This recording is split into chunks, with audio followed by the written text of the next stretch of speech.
Right. So in the chapter of the internal audit management and the operational audit, right, we completed with our discussion regarding the internal audit. Then we discussed regarding the review of the systems and procedures.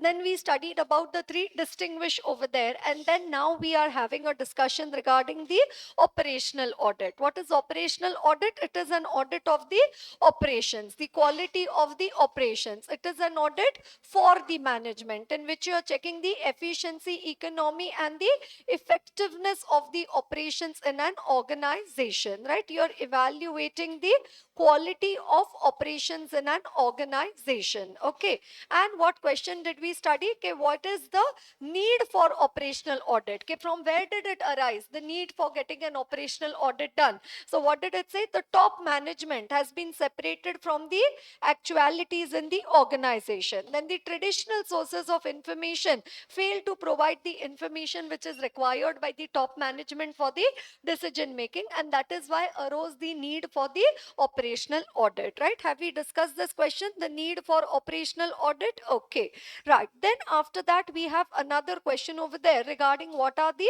qualities of the operational auditor, right? So what is one more question which we have over there is regarding the qualities of the operational auditor. Okay, so now operational auditor, see, internal auditor, what we said originally, he looks into only accounting and finance area, but operational auditor, does he look into operational areas also? Will he look into the operational inefficiencies also? Does it matter to an operational auditor that whether the bag is received by the correct passenger of the airline, or does it matter to the operational auditor that McDonald's order is served within 2 minutes? Yes. So for that, what does it say? The operational auditor needs to have knowledge for other areas, because this, other than accounting and finance, his knowledge would be scanty, and he would be having less knowledge regarding the other areas, and that is the reason he should be very inquisitive. Right? So what is one quality of the operational auditor over there? It says he should be very inquisitive. Inquisitive means what? He should be asking the who, why, how of everything. When you ask the who, why, how of everything, that means you are having the questioning mind, and questioning mind means you are having an attitude of the skepticism. Are you understanding that? So what does it say? In areas beyond accounting and finance, his knowledge ordinarily would be rather scanty. Other than accounting and finance, he may not be knowing about other fields. So that is why he should be very inquisitive. When you are inquisitive, what you do? You ask the who, why, how of everything. When you start asking the who, why, how of everything, that means you're maintaining an attitude of the skepticism. And then what does it say? He should have a collaborative and a constructive approach, and rather than a fault finding approach. They say, right, if you see the any preface of any book, what does it say? The preface of the books, generally any constructive criticism is always welcome. So anything which is going to help in the improvement of the book, but just making such destructive criticism, it says not required, right? So what does it say? This operational auditor, he, whatever comments he makes, whatever suggestions he gives, all that should lead to the constructive criticism. It should help in the improvement of the management or the operations in the organization, rather than just finding the fault. Oh, this is wrong, this is bad, this is not right, and so, right? So what does it say? Collaborative and constructive approach rather than the fault finding approach. So what type of an approach? Collaborative and constructive rather than the fault finding approach, and should give a feeling that his efforts are to attend an improved operation and not merely to do the fault finding. That he is not come here for doing the fault finding. Why he has come here? He has come here to improve the organization as a collaborative and a constructive approach. Are you understanding that? Right? So he should give a understanding to the management that he is not come here for the fault finding. Why has the operational auditor come over here? In order to give suggestions, right? The measurements for the improvement, right? For improving the operational efficiency. And if the auditor succeeds in this and assistance is given through constructive criticism, he will be able to gain the cooperation of the persons who are involved in the operation. He should try to develop a team comprised of people of different background, and involvement of technical people in operational audit is generally very helpful. Right? So what does it say? Constructive criticism. Then he will get the cooperation. Otherwise, anybody, operational auditor says, I've come to do the operational audit. Nobody even looks at him. He says, we don't know you. Who are you? We know only stat audit, internal auditor, tax auditor. We don't know this operational auditor and all. But if they think, oh, this operational auditor, he will give some suggestions, it will be beneficial for us, then what does it say? He will get the cooperation from the people, right? So what does it say? He will be able to obtain the cooperation of the persons who are involved in the operation, and he will also has to comprise a team comprising, has to develop a team comprising of the different people, right? And involvement of technical people could also be required, right? So what is that? That is the question regarding the qualities of the operational auditor, right? So what do we study is the definition. What is the definition? It is a systematic process of evaluating the efficiency, economy, and the effectiveness of operations in the organization. You don't only give your findings, but you also give the recommendations, you also give the suggestions for the improvement, right? You also give the suggestions for the improvement. And then we have a question regarding the qualities of the operational auditor. Then we have a question regarding the need for the operational audit. Okay, let us simultaneously see what is happening in the question bank. Right, so question bank, if I come over here, right, to question number 19. Are you all with me? Right, question number 19. Employees of Gig Limited have to travel frequently for business purposes. So the company entered into a contract with Simini Travels Limited for managing booking, cancellation, and other services required by their employees. As per the contract terms, Simini Travels has to raise its monthly bills for the tickets booked or cancelled during the period, and the same are paid by Gig Limited within 15 days of the bill date. The bills raised by Simini Travels were of the huge amount, so the management of Gig Limited decided to get an audit conducted of the process followed for the booking and cancellation of the tickets and verify the accuracy of the bills raised by the travel agency. Which audit do you feel the management should opt for? And also briefly discuss the qualities the auditor should possess for such an audit. Right? So what they want to check is how the booking and cancellation is being done. That means they want to check the operation. So what type of an audit will be required over here is the operational audit. And also then you need to write about the qualities of the operational auditor. Right? What does it say? The operational audit is carried out effectively when the operational auditor responds with positive traits in a scenario which is blended with behavioral issues. Explain few positive traits that will help to conduct and conclude an operational audit a success. And positive traits, that means again they are asking you the qualities of the operational auditor, right? So what is the question over there? The qualities of the operational auditor. Then question number 20 is regarding the operational audit arose from the need of managers responsible for areas beyond their direct supervision. So that is a question regarding the need for the operational audit, right? From where did come the need for the operational audit? Okay, then question number 21. Perfect Steel Limited has reported a higher turnover of 560 crore as compared to the earlier year, but its sales return has also increased to 10% from 4% from the last year. The management is concerned about the high sales return and feels a need to get the operational audit done for the sales and production department of the company. The company is also having an internal audit system. Elaborate the possible reason why management is getting the operational audit done when internal audit has already been done for both the departments, by stating the shortcomings of the conventional information sources, right? So again, what you need to write over there is the need for the operational audit, and also you're required to discuss the difference in the approach of both these audits. Which two audit? Operational audit and the internal audit. And what will you say? Traditionally there was a difference, but modern internal audit and operational audit, there is no difference between the two. Are you getting that, everyone? Okay, right. Then question number 22, write short note on the objectives of operational audit.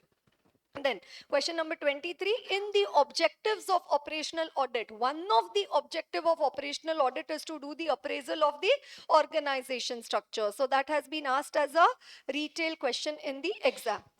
right? In evaluating the organization structure of the company, what aspects may be considered by the operational auditor to achieve his objectives. This similar question we had seen it in the internal audit part also, an appraisal of the organization structure. But why I had to put it over here, because here in the question number 9 they mentioned internal auditor, and that is why I had to put it in which set of questions over there, the internal audit set of questions. Whereas now when I come to this particular question over here, right, the question number 23, right, the question number 23, is it similar to question number 9? Yes, but now what does it say? It comes under the operational auditor. That is why I have to mention it over here. But is it same, talking about the appraisal of the organization structure, review of the organization structure? Yes. Right. Then another question which is asked in the exams is, what are the types of the operational audit? What are the types of the operational audit? So question number 19 and then question number 25 over there. What does it say? The operational auditor of a company observed a totaling error in the invoice of 500. He has not taken care of the same. That's saying that it is outside the scope of his work. Right. So what happened? An operational auditor, while doing the audit, he found out that there is a totaling error of 500, and he says, oh, I am not concerned with totaling errors and all. He says it is not my area of concern, it is beyond the scope of his work to look into the totaling errors, right? So is it right? Okay, is it outside the scope of the operational auditor, or is it within the scope of the operational auditor to look into the totaling errors also? Whether it is within the scope of the operational auditor, or should it be outside the scope of the operational auditor? It says you don't bother about whether total is right or wrong. Operational auditor, should it be within the scope of the operational auditor, or should it not be within the scope of the operational auditor? Yes. Should it be within the scope or outside the scope of the operational auditor? It should be within the scope of the operational auditor, because what did we say? In operational audit, we don't only check the financial controls, we also check all the non-financial controls. We also check all the administrative controls. But does that mean that we only check the administrative controls? Does that mean that we only check the administrative controls? No, we are checking the financial controls also. So just as the totaling error of 500 is important to the statutory auditor, internal auditor, is it also of importance to the operational auditor? Yes, it is also of importance to the operational auditor. Right. So what does it say? The contention of the operational auditor. What? The totaling error in the invoices out of the scope is not correct, as operational audit is carried out to ensure that all management functions, like what are the management function? Planning, organizing, staffing, directing, controlling, are working effectively and efficiently. Such kind of an error is very much in the scope, because an existence of an error indicates that the control system is not sound.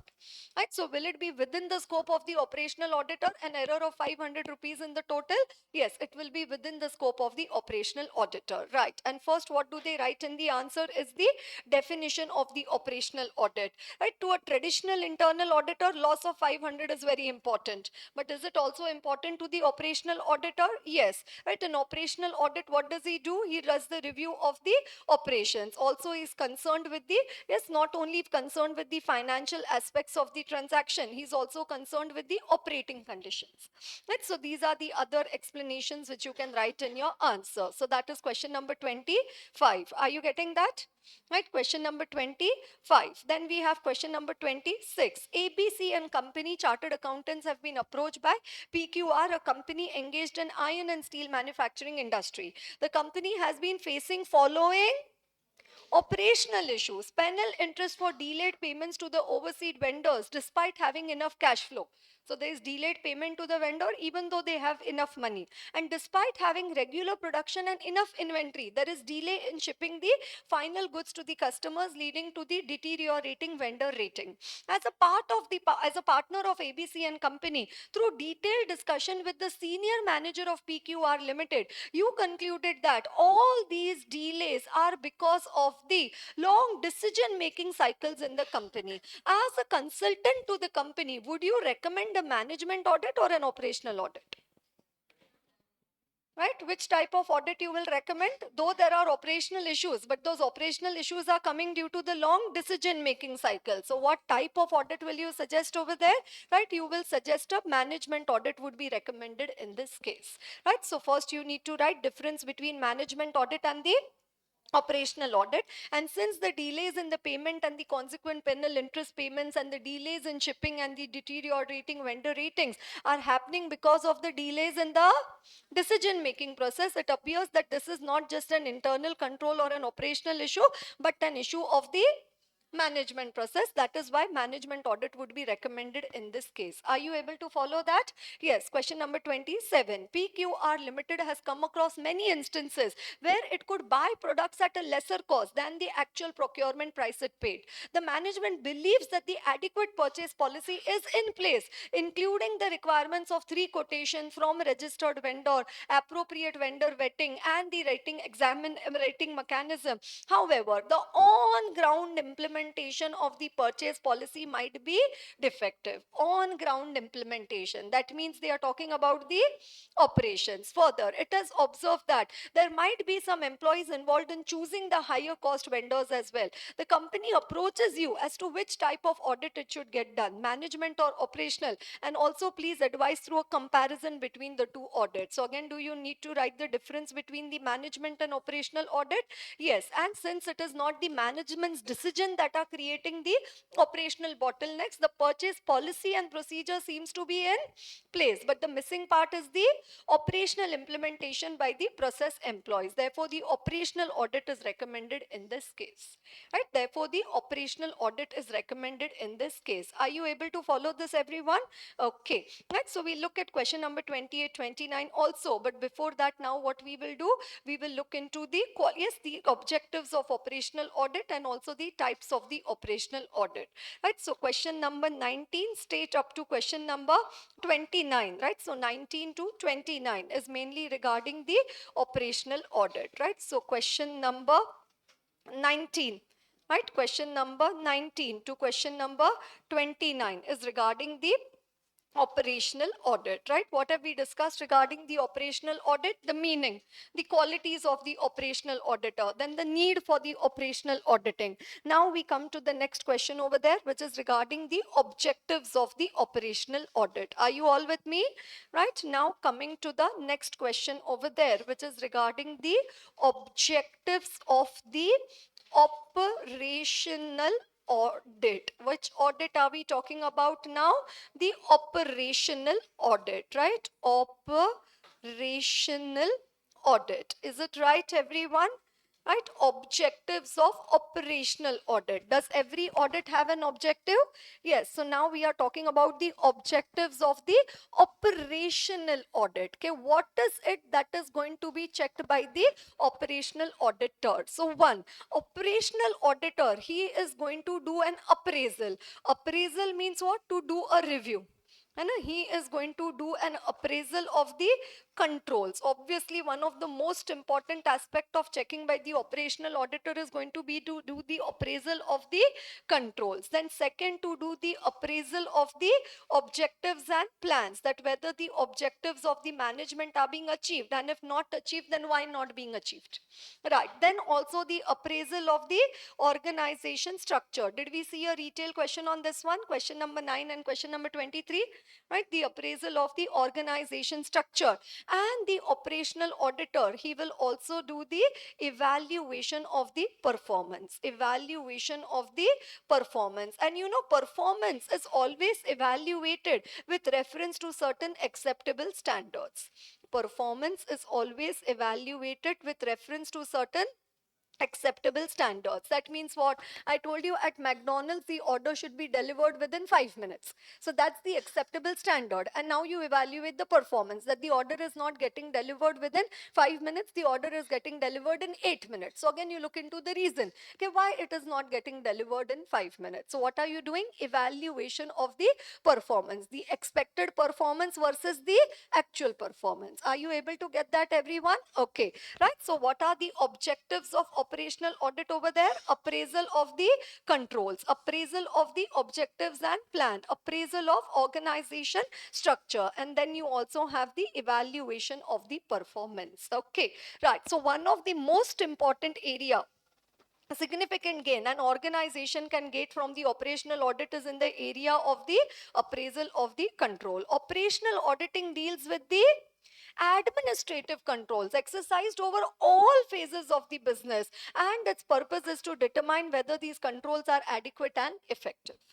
Right, so obviously what is in control checking also included in operational audit? 100% it is included. But also what is included? That whether the organization is able to achieve its objectives. Right, so performance appraisal, the operational auditor is basically concerned not so much with how well technically the operations are going on, but also with accumulating information and evidence to measure the efficiency, economy, and the effectiveness with which the operations are being carried on. Right, so they want to look into the productivity, the personnel, the workload, the cost, and the quality. Right, so they also want to do the appraisal of the objectives and plans. Then what does it say? They also want to do the appraisal of the organization structure. Has this been asked as a retail question in your exams for 3 marks? Yes, already asked as a retail question. Right, so what is organization structure? It is the line of relationship and the delegation of authority. It is an important element of the internal control system. Then this organization structure should be in conformity with the management objective. Then what does it say? There should be no overlapping area. You remember the answer which we had studied upstairs? It said there should be unity of command, there should be no overlapping area. Then if there is dual responsibility, the primary senior should be fixed, the primary responsibility should be fixed. Right, so appraisal of the organization structure. So what are you going to check? The line. And in organization structure, do I draw a line? Nice, I'm drawing these lines only now. So the line of relationship and the delegation of the authority. What does it say? This is an important element of the internal control design. And what you're going to check, that whether this structure, is it in conformity with the organization objectives. So what I draw a line. I'm not drawing one line, I'm drawing so many lines over there. Are you understanding that? So that's the first point over there, the line. And it's the line of delegation and responsibility. Then what does it say? This is an important part of the internal control system. So this organization structure is an important part of the internal control system. And then if I draw a round over there, that's nothing but the O. So what does it say? Whether the management objectives have been achieved or not. And whether the management objectives, whether the organization structure, is it in conformity with the management objectives? And again, I need to draw a single circle over there. I should not draw a double circle. So what does it mean? There should be no overlapping area, right? There should be unity of command, not that more than one people are drawing these circles over there. Right, so what is that? That is the appraisal of the organization structure. Are you able to understand this? Right, and the last one which we have over there is the evaluation of the performance. Performance evaluation is heavily dependent on the availability of the acceptable standards. Like I told you, the order should be delivered within 5 minutes. Okay, right. Even when examining or appraising the performance or reports of performance, the operational auditor's mind is invariably fixed on the control aspect. So here also what are we looking into is the control aspects. Okay, right. So if I write the spelling correctly of operational audit, how many A's are there in operational audit? If I write the spelling correctly, how many A's are there? Right, 3 A's are there. Okay, and how many E's are there?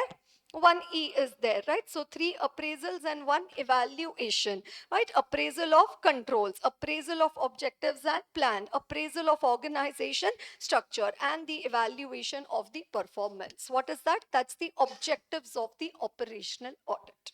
Right, that's the objectives of the operational audit. 3, appraisal of controls, appraisal of objectives and plans, appraisal of organization structure, and the evaluation of the performance. Are you understanding this, everyone? Okay, right. Then the next question which we have over there is regarding the types of the operational audit, right? We have the next question over there which is regarding the types of the operational audits. And what are the types of the operational audits that we have over there? One is the functional audit. right? One is the functional audit. Second is the special assignments, which are conducted at the request of the management. Third is the special assignments, which are conducted at the request of the management. And second one, what you have over there is the organizational audit, right? The organization audit. Okay, right? So three types of the operational audit. What are the three types of the operational audit? Functional audit, organizational audit, and the special assignments. What are special assignments? These are conducted at the request of the management. Okay, management tells you, okay, auditor, operational auditor, please check the operation, our cash operations, or please check our production operation. So you check that particular area. Okay, now did I give you the example of Starbucks? Okay, now across all the Starbucks in India, if you check their billing function, across all the Starbucks, across the organization, if you check one particular function or sub-function, then that is called as the functional audit. And for one Starbucks, if I check all the function, then that is called as the organizational audit. For one Starbucks, I'm checking their inventory also, their billing also, their salary also, their purchases also. For one Starbucks, if I check all, then that is organizational audit, right? If for one Starbucks I check all the functions, then that is organizational audit. And for all Starbucks, if I check any one of the function or sub-function, then that is called as the functional audit. It is clear with the name itself. Are you understanding that? Right? So types of operational audit: functional audit, organizational audit, and the special assignments. Functional audit means the categorizing the activities of the business, such as the billing function or the production function. And further, they could be subdivided. For example, there is an accounting function in which there will be cash disbursement, cash receipt, payroll disbursement. Then in payroll, there will be hiring, timekeeping, and the payroll disbursement function. As the name implies, a functional audit deals with one or more functions in an organization, right? So across the organization, when you do the audit of a particular function or sub-function, that is called as the functional audit. And then what is the second one? An operational audit of an organization deals with the entire organizational unit, such as a department, a branch, or a subsidiary. An organizational audit emphasizes how efficiently and effectively the functions interact. Right? So for one Starbucks, if I check all the functions, then that is called as the organizational audit. Are you able to follow this, everyone? Right. And last one is the special assignments, which are conducted at the request of the management, right? Possibility of fraud in a division, or ineffective IT system, or reducing the cost of manufactured product, right? So these are the ones which are conducted at the request of the management. Okay, right? So that completes over here our discussion regarding the operational audit. So what did we discuss? Operational auditor, he should be inquisitive. He should ask the who, why, how of everything. He should have an attitude of the skepticism, right? Then also, what did we say? Collaborative and constructive approach, and not a fault finding approach. Then only he will be able to get the cooperation, and he should comprise of a team of different people. And then also technical people should also be part of his team, right? Then we studied the objectives of operational audit. What are the objectives? 3 appraisals and 1 evaluation. 3 appraisals and 1 evaluation. Appraisal of controls, appraisal of objectives and plans, appraisal of organization structure, and then you have the evaluation of the performance, and then you have the types of operational audit. What are the types of operational audit?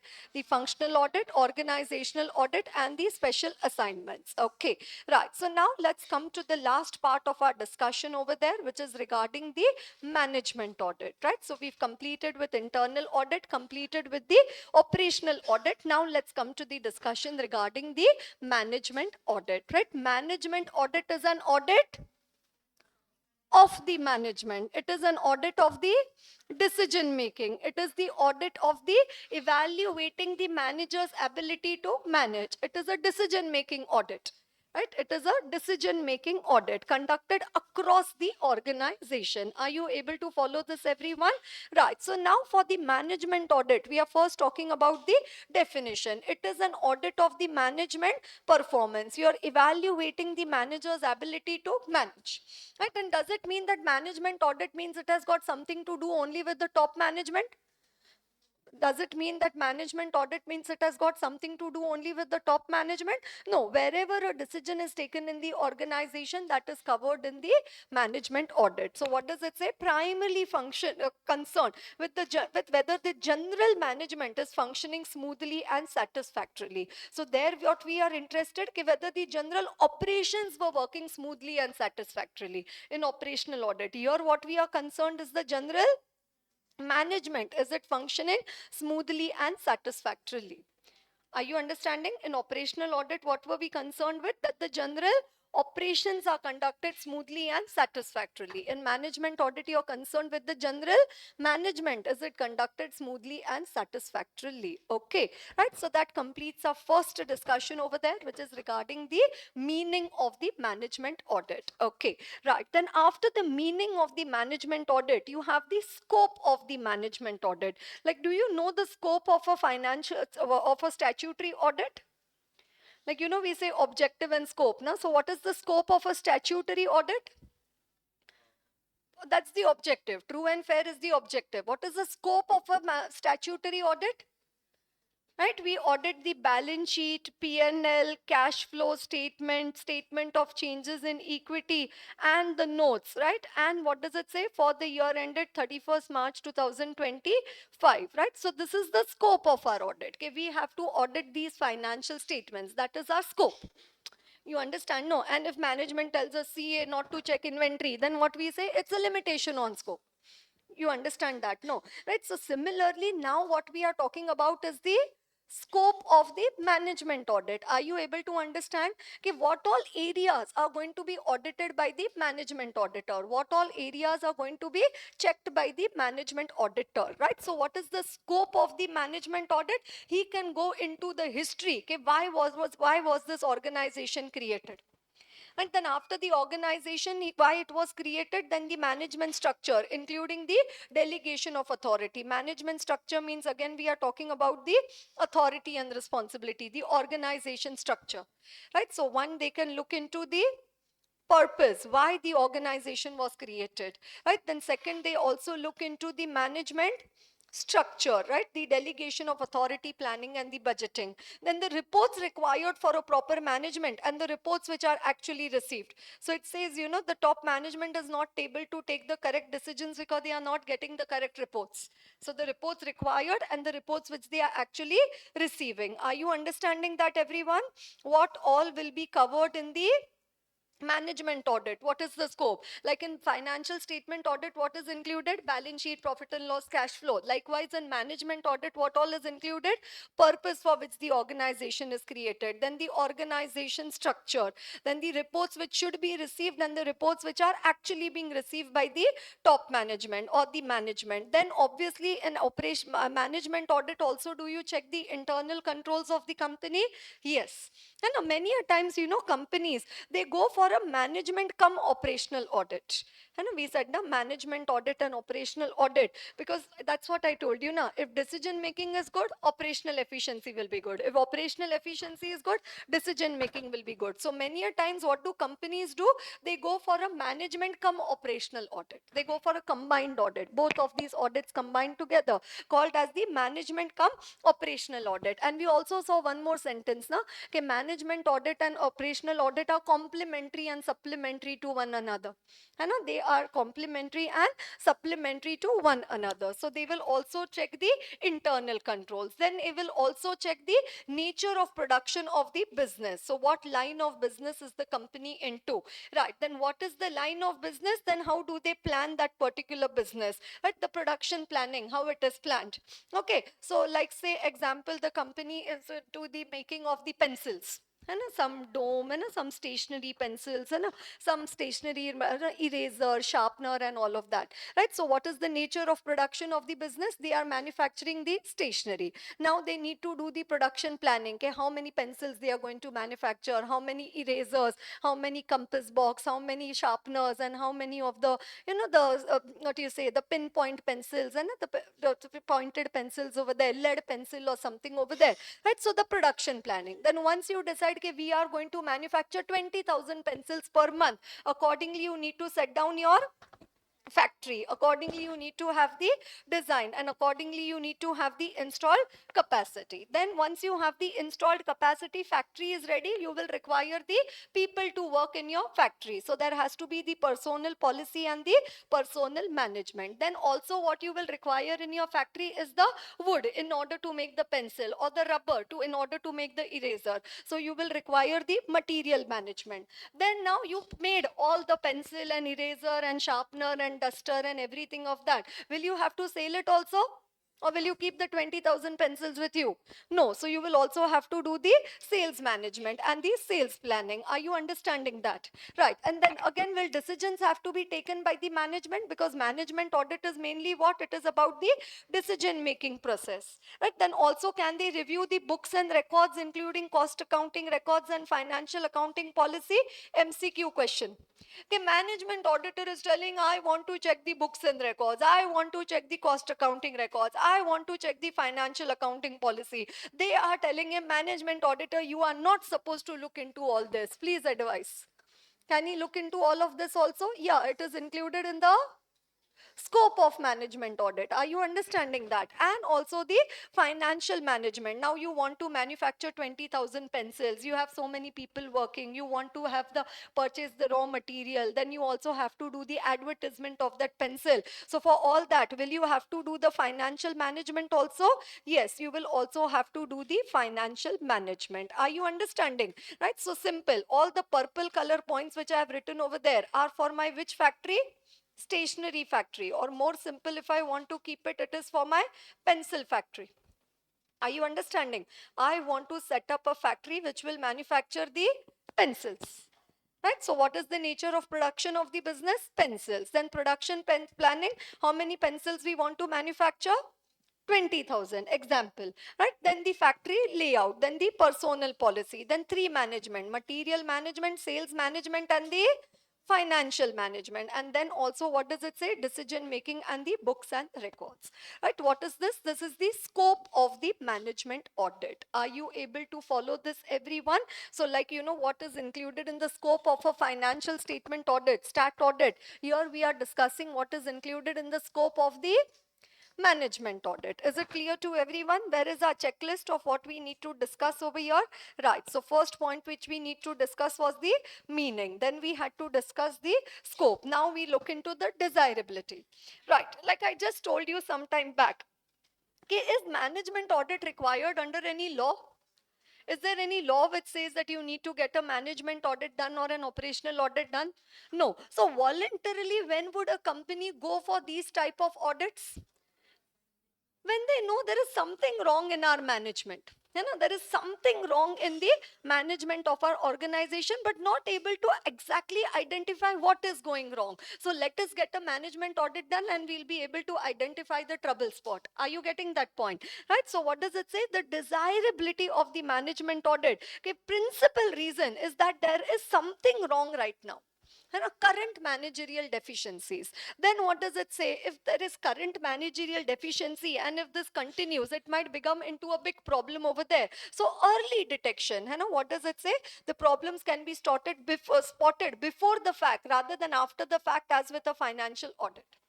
So you come to know about it before the fact rather than after the fact, as with a financial audit. Right. So early detection of the frauds is early detection of the problems and difficulties. Are you getting that? Right. Then it is also a management tool to assist assist the organization in accomplishing the objectives. Right. So what you want to do, you want to become an ISO certified company, and now you are not getting that ISO certification only. Why? Because your error rate is not reducing. Only when you reduce your error rate, like 1 in 16 million is your error rate, then you become an ISO certified company. Then they say your company has good standard operating procedures. But now you're not able to achieve that. So now what you will do? Again, get a management audit done and see what is coming in the way. Are you understanding that? So it will also work as a management tool to help in achievement of the management objectives. And also, what does it say? The ailing industries. Ailing means the sick units. And a sick units, ailing, ailment is what? When you have any disease, it's called as an ailment over there. It's a sick units. Again, what does it say? To isolate the problem and account for their ailments. Right, so this is the desirability of the management audit. What is the desirability? Okay, there is managerial deficiencies. Right, then what does it say? To come to know about these deficiencies and difficulties before the fact rather than after the fact, as in case of the management audit, in case of the financial audit. So what are we talking about is the desirability. In the desirability, what is the first point? Deficiencies. Are you with me? Right, deficiencies. Then what is the next point? Difficulties have been spotted before the fact rather than after the fact, as in the case of the financial audit. Then what is the next D over there? Whether you are able to achieve the desired objectives. And then last point over there is for the ailing industries, right? So industries, right? So again you have the D over there. Right? Some or the other way you have to put it in your head. You understand? No. You say, ma'am, why you're saying like that? No, no, you have to put it now. If it comes in exam, can't write anything on your own. No. And now how you will remember so much? Only one solution. Cumulative revision. No other way. Right, so desirability. Why there is a desirability? Because there is deficiency. Deficiency, difficulties. Then what does it say? Desired objectives not being achieved. And also what does it say? Ailing industries. It will help to isolate the problem and account for their ailments. Okay, so now you have made up your mind for what? That we need to get a management audit done. So now that you've made up your mind for getting a management audit done, now you have to organize the management audit. Organizing means what? Planning the management audit. Right, so now for planning the management audit, first you have to devise the statement of policy, which will lay down the scope and the status of the audit. Right, the objective and scope of this particular audit. Then also after devising the statement of policy, the location of the audit function, whether it is a separate department of audit specialists or maybe it's a part of the activities of management services or some other unit of the organization. Right, so one, you have a policy now that yeah, we need to get a management audit done. Then after that, what does it say? What is the location of this particular function in the organization? So what are the 2 points we have over there? Whether they have a policy and also the location of the audit function. Are you getting that? Right. Then after that, you need to identify the people who can do this management audit for you. So the allocation of the personnel, and those people, they don't know anything. So to those people, first you need to give the training. Right, so allocation of the personnel and then the staff training program. Are you understanding? Right, so it is important that all persons selected and assigned to audit possess a good understanding of auditing theory, a thorough knowledge of the fundamentals of organization and management, principle and effective methods of control, and the requirements for conducting the scientific appraisal. Right, so you select the good people. You say, ma'am, good people are not available only these days. Then what you do? Continuous and effective training program is necessary. Right, so continuous and effective training program is necessary. So what? First you were thinking whether we should get a management audit done. Is there a need? Like we had need for operational audit. Here instead of need, they say desirability of the management audit. Then once you make up your mind, okay, yes, management audit is required, then you devise the statement of the policy, then the location of the audit function, then the allocation of the personnel, then the training programs, right? Staff training program, then the timing, right? Okay, when the work is to be done, the time and cost will vary for each assignment depending on the nature of the assignment, the number of auditors assigned to the work, and whether or not a specialist is to be involved. So can a specialist be involved in conducting the management audit? Yes. So now you look into the time and other aspects. What are the other aspects over there? The cost. And is it required by any law to do a management audit?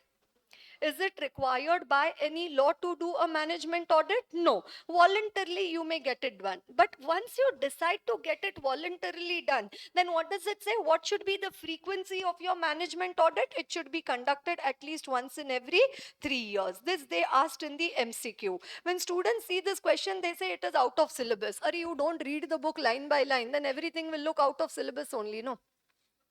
right? So last 2 points over there is the time and the frequency, right? Time and cost and the frequency. What should be the frequency? At least once in every 3 years. If you get it done, then you should get it done at least once in every 3 years, right? So that is organizing the management audit. Are you all with me? Yes. So one question, definition. Then pencil factory. Everybody, did you set up a pencil factory? Manufacturing 20,000 pencils over there. That is the scope of the management audit. Did you write down example over there? Example pencil factory? Write down now, otherwise later on problem in life, you won't remember what it is.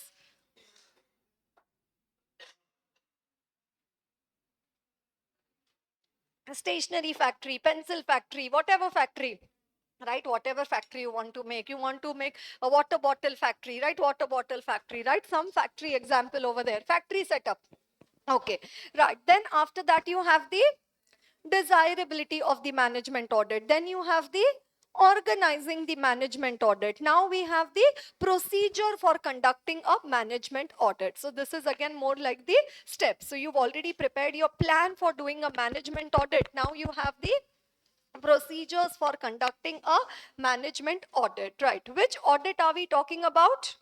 Right? Which audit are we talking about? So we've discussed desirability, organizing. Now we are talking about the procedure for conducting the management audit. Okay, right. So which audit are we talking about? We are talking about the management audit. Obviously, if I have to do the audit of the management, that means I have to do the audit of the manager. How do you do the audit of a manager? By taking an interview of that manager. Are you understanding? Right? So I have to do a management audit, means I have to audit the management. Audit the management means I have to audit the managers. How to audit the managers? Like how to audit expenses, you check the voucher. But how do you audit the manager? You take an interview of the manager. You understand that? No. Right? So procedure for conducting the management audit, you take an interview of the manager. Okay. Now in an interview, what do? You ask the question. So now for asking the questions, what you have over here is the MAQ. You have the management audit questionnaire. Are you all with me? You have the management audit questionnaire, right? You ask the questions based on the questionnaire and then you had some findings. Then what will you do with the findings? You will conclude, you will issue the report. So concluding a management audit. Are you understanding the three procedures for conducting a management audit? Which audit we have to do? Management audit. That means we'll have to do the audit of the manager. Now how to audit a manager? You say, ma'am, today I'm going to audit a manager. Or if you say, today I'm going to do the audit of a listed company, I can understand. Today I'm going to audit inventory, I can understand. You're saying, no ma'am, today I'm going to do audit of manager. So how to do audit of a manager? Right? What you do? You take the interview of that manager. To take the interview, you need the question. So what you do? You measure the performance through the MAQ, the management audit questionnaire, and then finally, ultimately, you conclude the management audit. Are you understanding these points over here? The procedure for conducting the management audit, getting the fact through interview, then measuring performance through the MAQ. What is MAQ? Management audit questionnaire, and then you have concluding a management audit, right? Concluding a management audit. Okay. Now, getting the fact through interview, right? So whose interview I have to take? Manager. So now what does it say? Whichever manager's interview you have decided to take, you need to inform that manager beforehand. So first you need to select the proper manager. And some people are introvert and some people are extrovert. You go to this particular manager for taking the interview and this fellow doesn't open the mouth only. You are asking him question, he says, no, there is no problem in our company. Nothing. He says, okay. Everything. He's not ready to utter a word regarding any problem in the company. How on earth will you be able to do the management audit? So first you need to select a proper manager. Then that proper manager which you selected, inform him beforehand that tomorrow morning 10 o'clock I am going to come to take your interview. Are you understanding that? So inform him beforehand, or also tell him what documents could be required during the course of the interview. And during the interview stage, are you going to commit it? You tell him, him, "Arey, good, you told me about your problem. Now everything will be taken care of. Everything will be all right. We will implement these decisions and all." It says no. No recommendation should be made at the interview stage. What does it say? Not commit himself, nor should he make any recommendations at the interview stage. Only incoming, no outgoing. You understand? No, only understand what are the problems, the difficulties which are being faced by the management. Are you understanding that? Getting the facts through the interview. Then after that, measuring the performance through MAQ. Again, a retail question already asked in your exams. Right, measuring performance through the MAQ, that is the Management Audit Questionnaire. Okay, right. So if you look at the questions, I'm yet to come to question number 28 and 29. I'll come to that later. But if I come to the management audit part, what does it say? Oh my God, look at these people. 2000 November 2001 and November 2018. It's 17 years, 34 attempts. Like, are you joking? Like, after such a long time also, write short note on management audit questionnaire. So since the time I started teaching in the book, it was November 2001 only. And when I started teaching, then after that, gradually with the additions of the book, right? So earlier edition of the book, it reaches some 22nd, 23rd edition, 24th edition, then new syllabus comes. Again, we need to start with the first edition, second edition. Again, you reach to the 9th edition. Then again, some new syllabus comes, again start with the first edition or so. Anyways, when you become a faculty, you'll know all of this. Okay, right. So anyways, what we are talking about over here is the management audit questionnaire. Are you understanding that? That the MAQ, right? The question asked in the exam. Then another question, the behavioral aspects encountered. So we are yet to come to the behavioral aspects over there, right? So right now, what are we talking about? Measuring performance through the MAQ. Today we had seen one more questionnaire. Which questionnaire had we seen? Internal control questionnaire. Do you remember that? Internal control questionnaire, then the basic assumptions about good elements of control in the internal control questionnaire. Now we are talking about the management audit questionnaire. So what does it say? Management audit questionnaire is an important tool for conducting the management audit. So it's a very nice weapon in your hand, or it's a very nice tool in your hand for doing the management audit. Are you getting that? It is through this questionnaire that you make an inquiry into the fact by measuring the current performance. What does it say? Measuring performance through MAQ. So what happens through this questionnaire? You make an inquiry into the facts, because what is point number 1? Getting the facts through interview.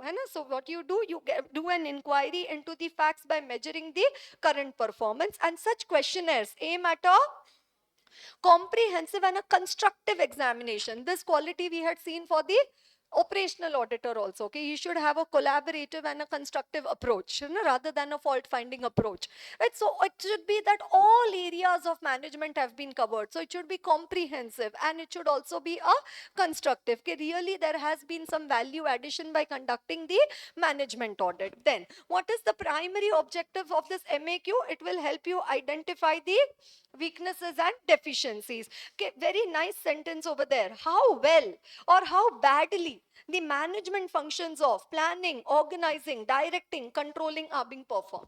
Okay, how hopeless is the management, or how good is the management in the company? How well or how badly the management functions of the planning, organizing, directing, supervising, controlling are being performed. It also helps you identify how effective the decision-making process is in accomplishing the stated organizational objectives. And then there are 3 possible answers to the questions in the MAQ. What are those? Yes, no, and not applicable. Yes answer indicates that a particular area or function is working in an acceptable manner, and no written explanation is needed. On the other hand, a no answer indicates an unacceptable performance, and it should be explained in writing. Are you understanding that?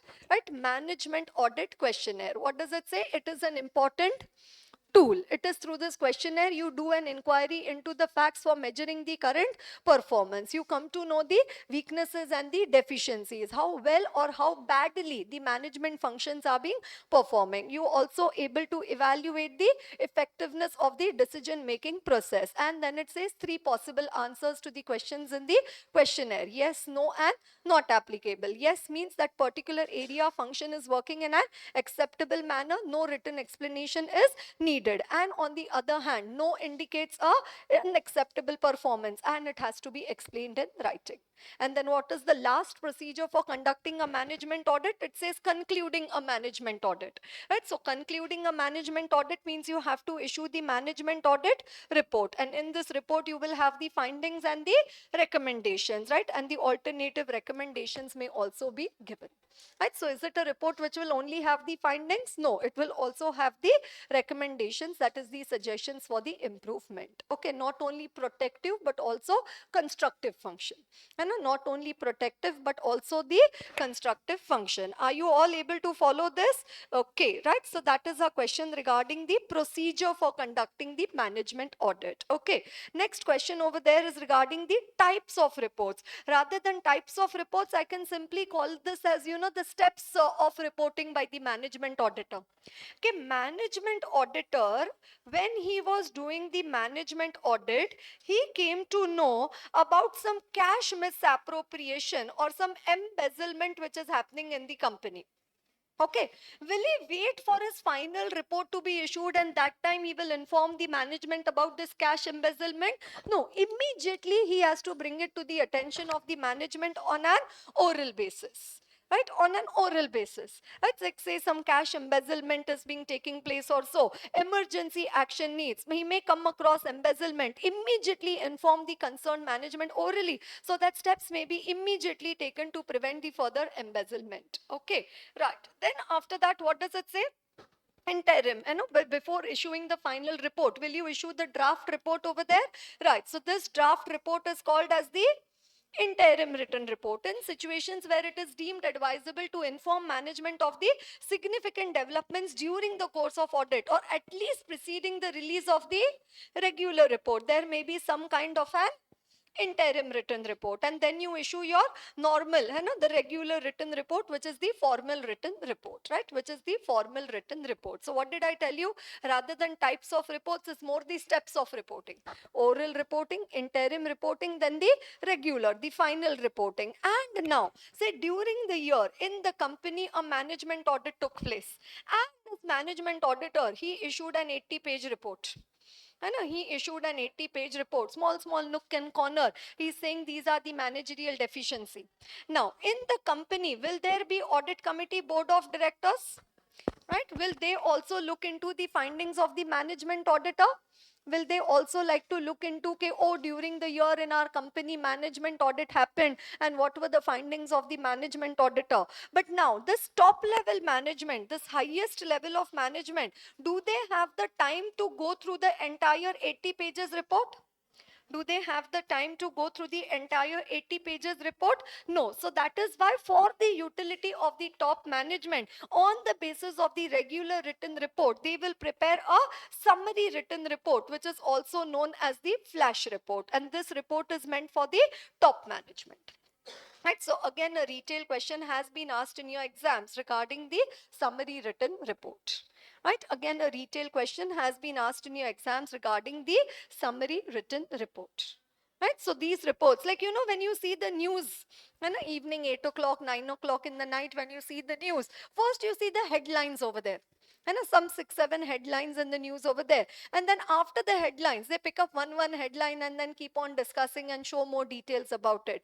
So the summary written report is something like that, headlines. That is why it is called as the flash reports. Right, these reports are prepared for the top management. Okay, there are matters which require their attention, but they do not have the time to go through the sufficient time to go through the elaborate report. But there are matters which are required to be brought to their immediate attention, like the audit committee of the board of directors. Are you understanding that? And that matter is so important, it has to be immediately brought to the attention of the appropriate official, because otherwise it might lead to criminal investigation or the legal action. Right, so that's why it has to be brought to the attention of the appropriate official. Who is the appropriate official over here? The top management. And sometimes, in a company, like, we said there are so many management functions. What are so many management functions?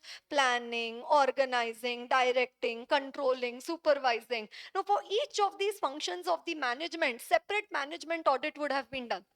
For each of planning, organizing, directing, controlling, for each of these functions of the management, the separate management audit would have been done. And now can you summarize these various individual reports together in the summary written report? Yes, it says you could summarize, right? So summarizing the various individual reports issued and describe the range of their content in a very brief and comprehensive manner where only the important points are highlighted, right? Where only the important points are highlighted, right? So what is that? That's the question regarding the types of reports. What are the types of reports? Oral report, interim written report, regular written report, and the summary written reports. Summary written reports are also referred to as the flash reports. These reports are mainly prepared for the top management, the appropriate official, because it otherwise might lead to criminal investigation or the legal action. Summarizing various individual reports in a very brief and comprehensive manner so that only the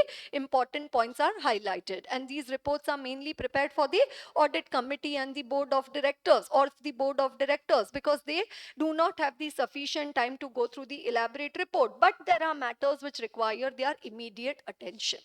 Clear to everyone? Okay, right? So that is regarding the types of the reports, right? That is the discussion regarding the types of the reports. Okay, now that you have to issue the report, it says organization of the written report. In other words, they are talking about the contents, right? So now we are talking about one more audit report over here. We are talking about the management audit report. You know, are we preparing a list of our reports over here? Right? One report which we already discussed in our essays is what? The independent auditor's report. Do you remember that one?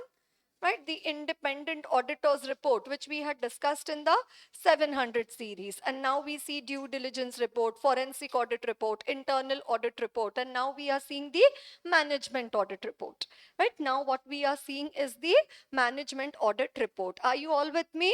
Okay, so organizing the written report. So here also, what does it say in this report? Should there be a title?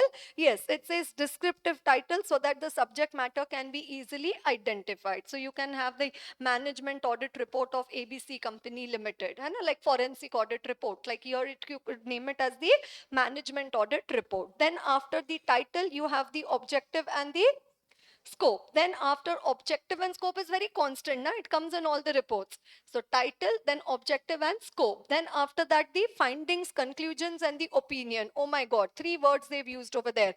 Findings, the conclusions. Based on the findings, you will have the conclusion. And based on the conclusion, you will give your opinion. And you will not stop with giving your opinion, you will also give the recommendation. Then you will not only stop with your recommendation, you will ask management what you think about our recommendation. So that is the auditee view. And you know, in all these reports, we always talk about the executive summary. So here they are only talking about the summary.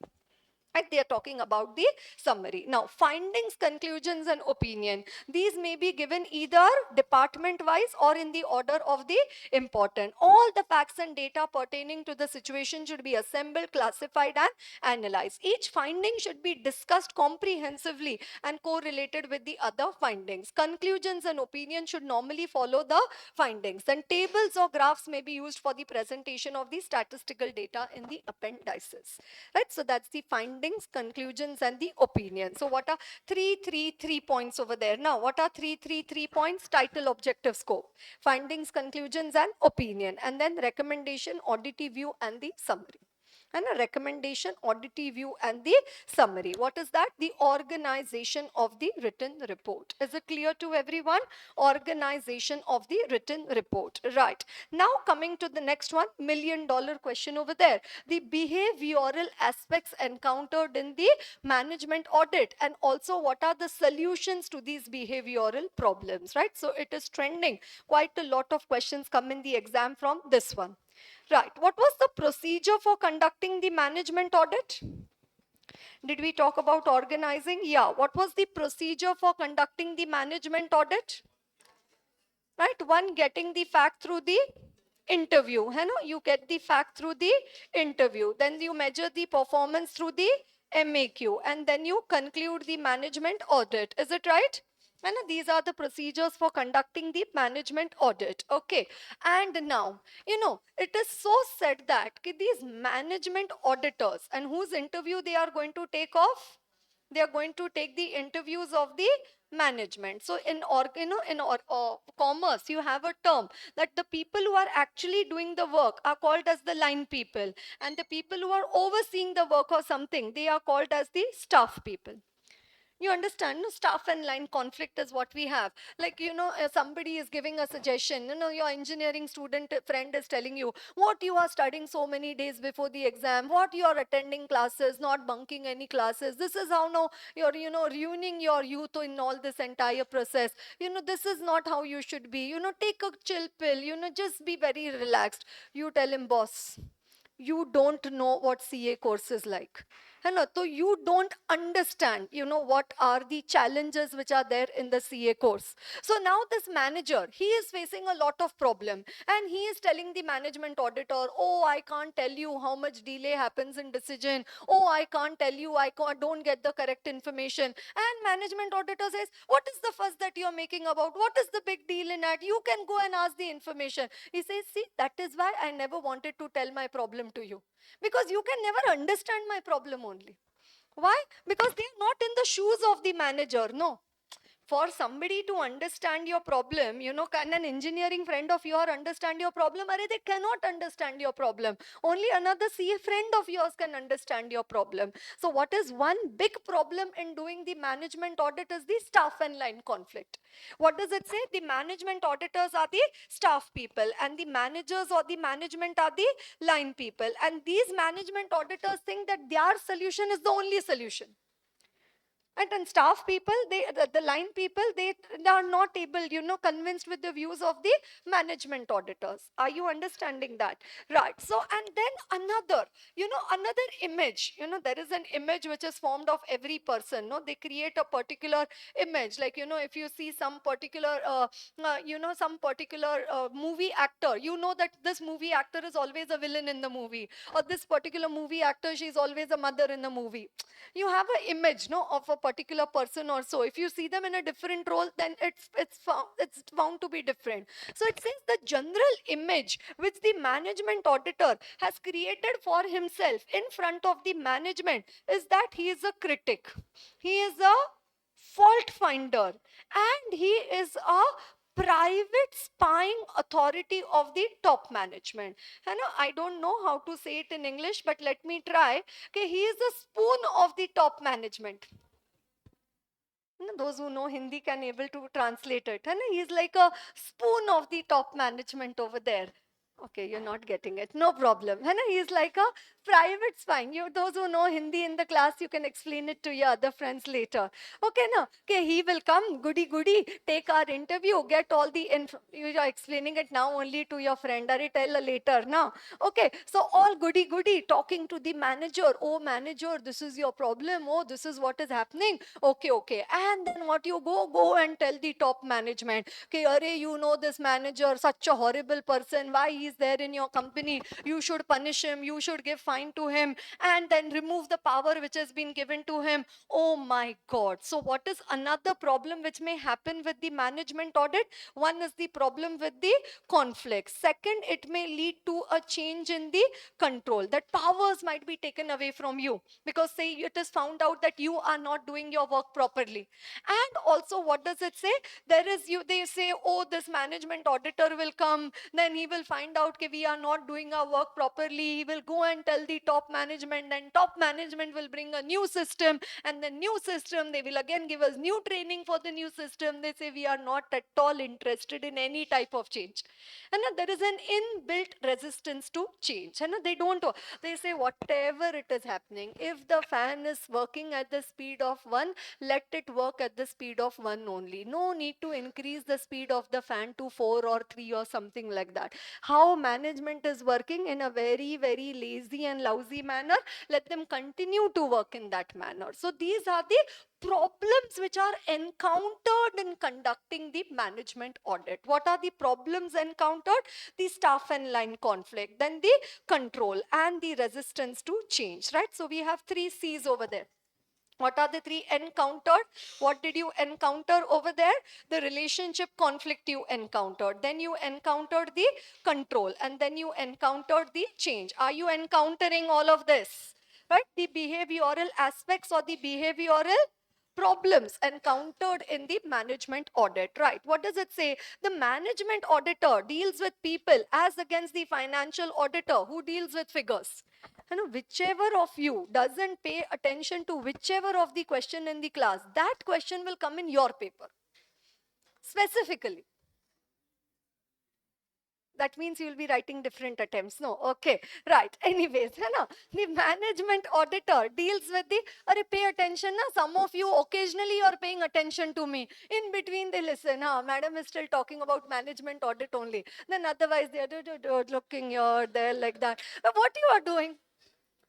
I can also in between teach, and in between I'll also look here and there like that. Doesn't work. Now pay attention.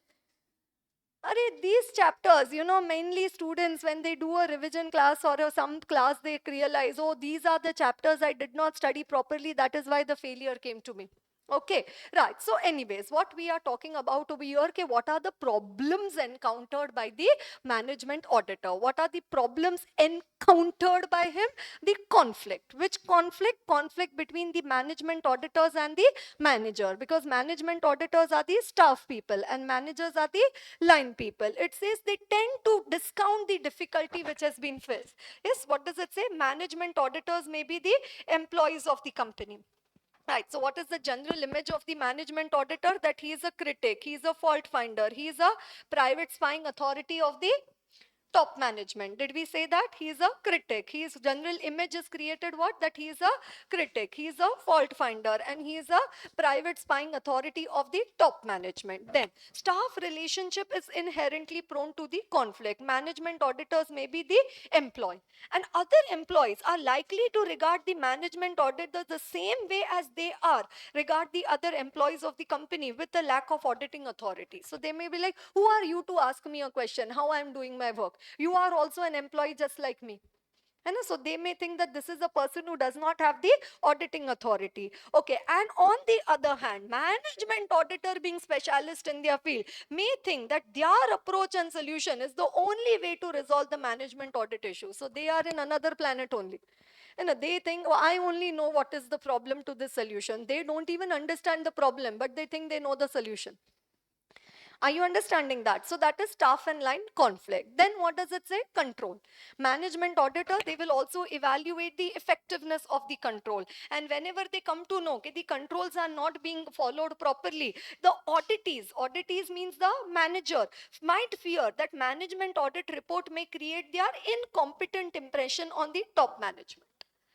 When they come to know, we design controls in the company. Look at these managers, hopeless people, not following the controls in the company. So what does it say? It could lead to their incompetent impression to the top management. Okay. The management audit may lead to the breeding of antagonism on the part of the auditee.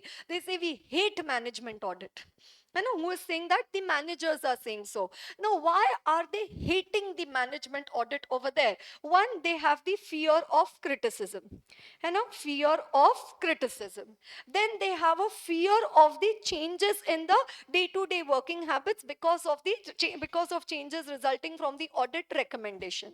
So one, they have the fear of, so one, what you have? 3 C's over there. Then what you have over there? Fear of the criticism, fear of C. Then you have the fear of the changes in the day-to-day working habit. Then what does it say? The punitive action by the superiors prompted by the reported deficiency. Punitive action means the punishment. And the punitive actions by the superiors. So, your role is changed, your responsibilities are changed, or a fine has been put on you, or penalty is imposed on you, or something like that, right? So punitive actions. Then what does it say? Insensitive audit practices. Reports which are critical. Oh my God, look at the English over there. Reports which are critical, reports which focus on deficiencies only, the air of mystery cloaking audits, and the perception that auditors gain personally from reporting the deficiency, as if I am going to get something if you listen to the class properly, like that.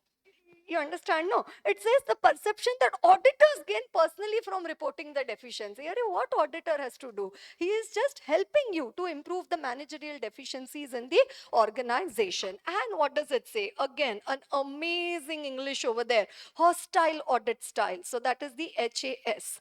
Right? So what are the points? Recently question asked in your exam. So it is a trending question over there. Right? So first to FCFC, then PAAP, and then HAS. These are just some supporters which we have over there. You know the game of bowling alley? Bowling, there are these what bottles or something which are kept in the front, and then you carry, how much weight of the ball you can take, and then you throw it from here, and then you have a full, if you are able to bang down all, then you get a full win. I don't know what are the terms called, but whatever over there. Okay, now if you're very new to that game of bowling alley over there, what happens? You do like this, and you put the ball, and your ball goes off track only, or it just stops in the middle of that particular track only over there. It just stops over there, or it hardly just hits one or two bottles and then it goes over there. Right? So you're not able to hit the entire target. So initial days, or anybody who is not very familiar with playing of that game, what they do now, they put the barricades over there. There's an option, I don't know if all the bowling stations have that option, but yeah, there is an option wherein there is a, like, if this is the track of the bowling alley over here, right, besides this track there is a barricade which has been put over there, like some small sticks and net which has been put over there. So now what will happen, even though if your ball goes off track, it will come back to the center and go again. If there is, these barricades are not there, if your ball goes here, then from here only it will go inside.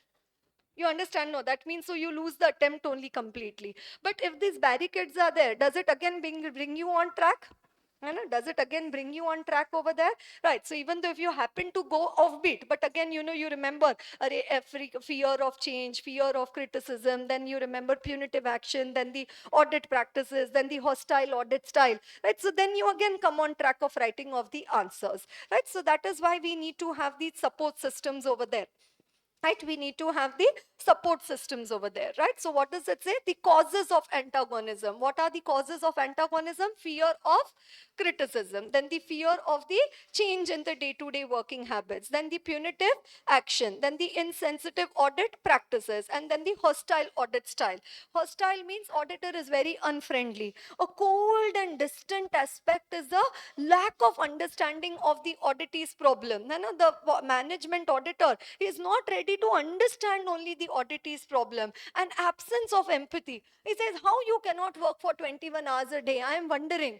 So you don't have any empathy or what? How can you expect anybody to work for 21 hours a day? An absence of empathy, an air of smugness or superiority, an excessive concentration on the insignificant error, a prosecutional tone while asking the question, and a greater concern, oh my God, with parading defects than helping constructively to improve the conditions. And sometimes your friend, they tell you so much thing. You ask them, why you're telling me so much? Tell me directly, now what you want to tell me.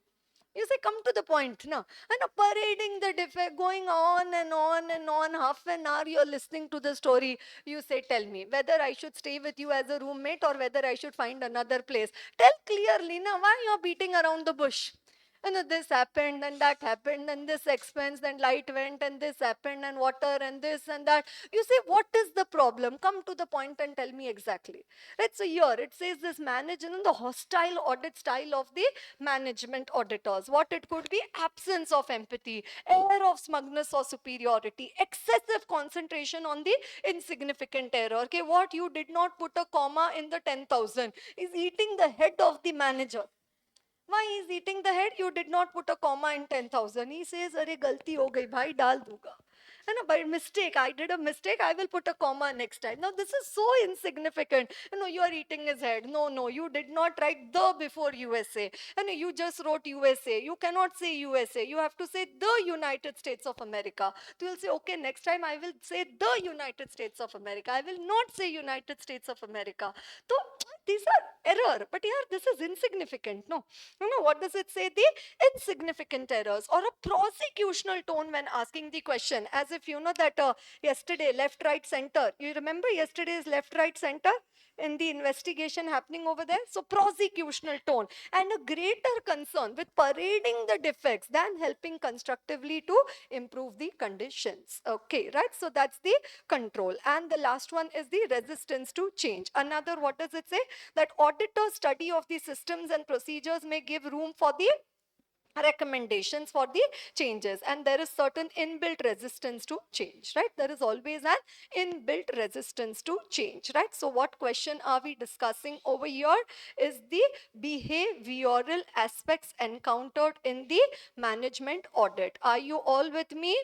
Right? What question are we discussing? The behavioral aspects encountered in the management audit, right? What are the behavioral aspects encountered?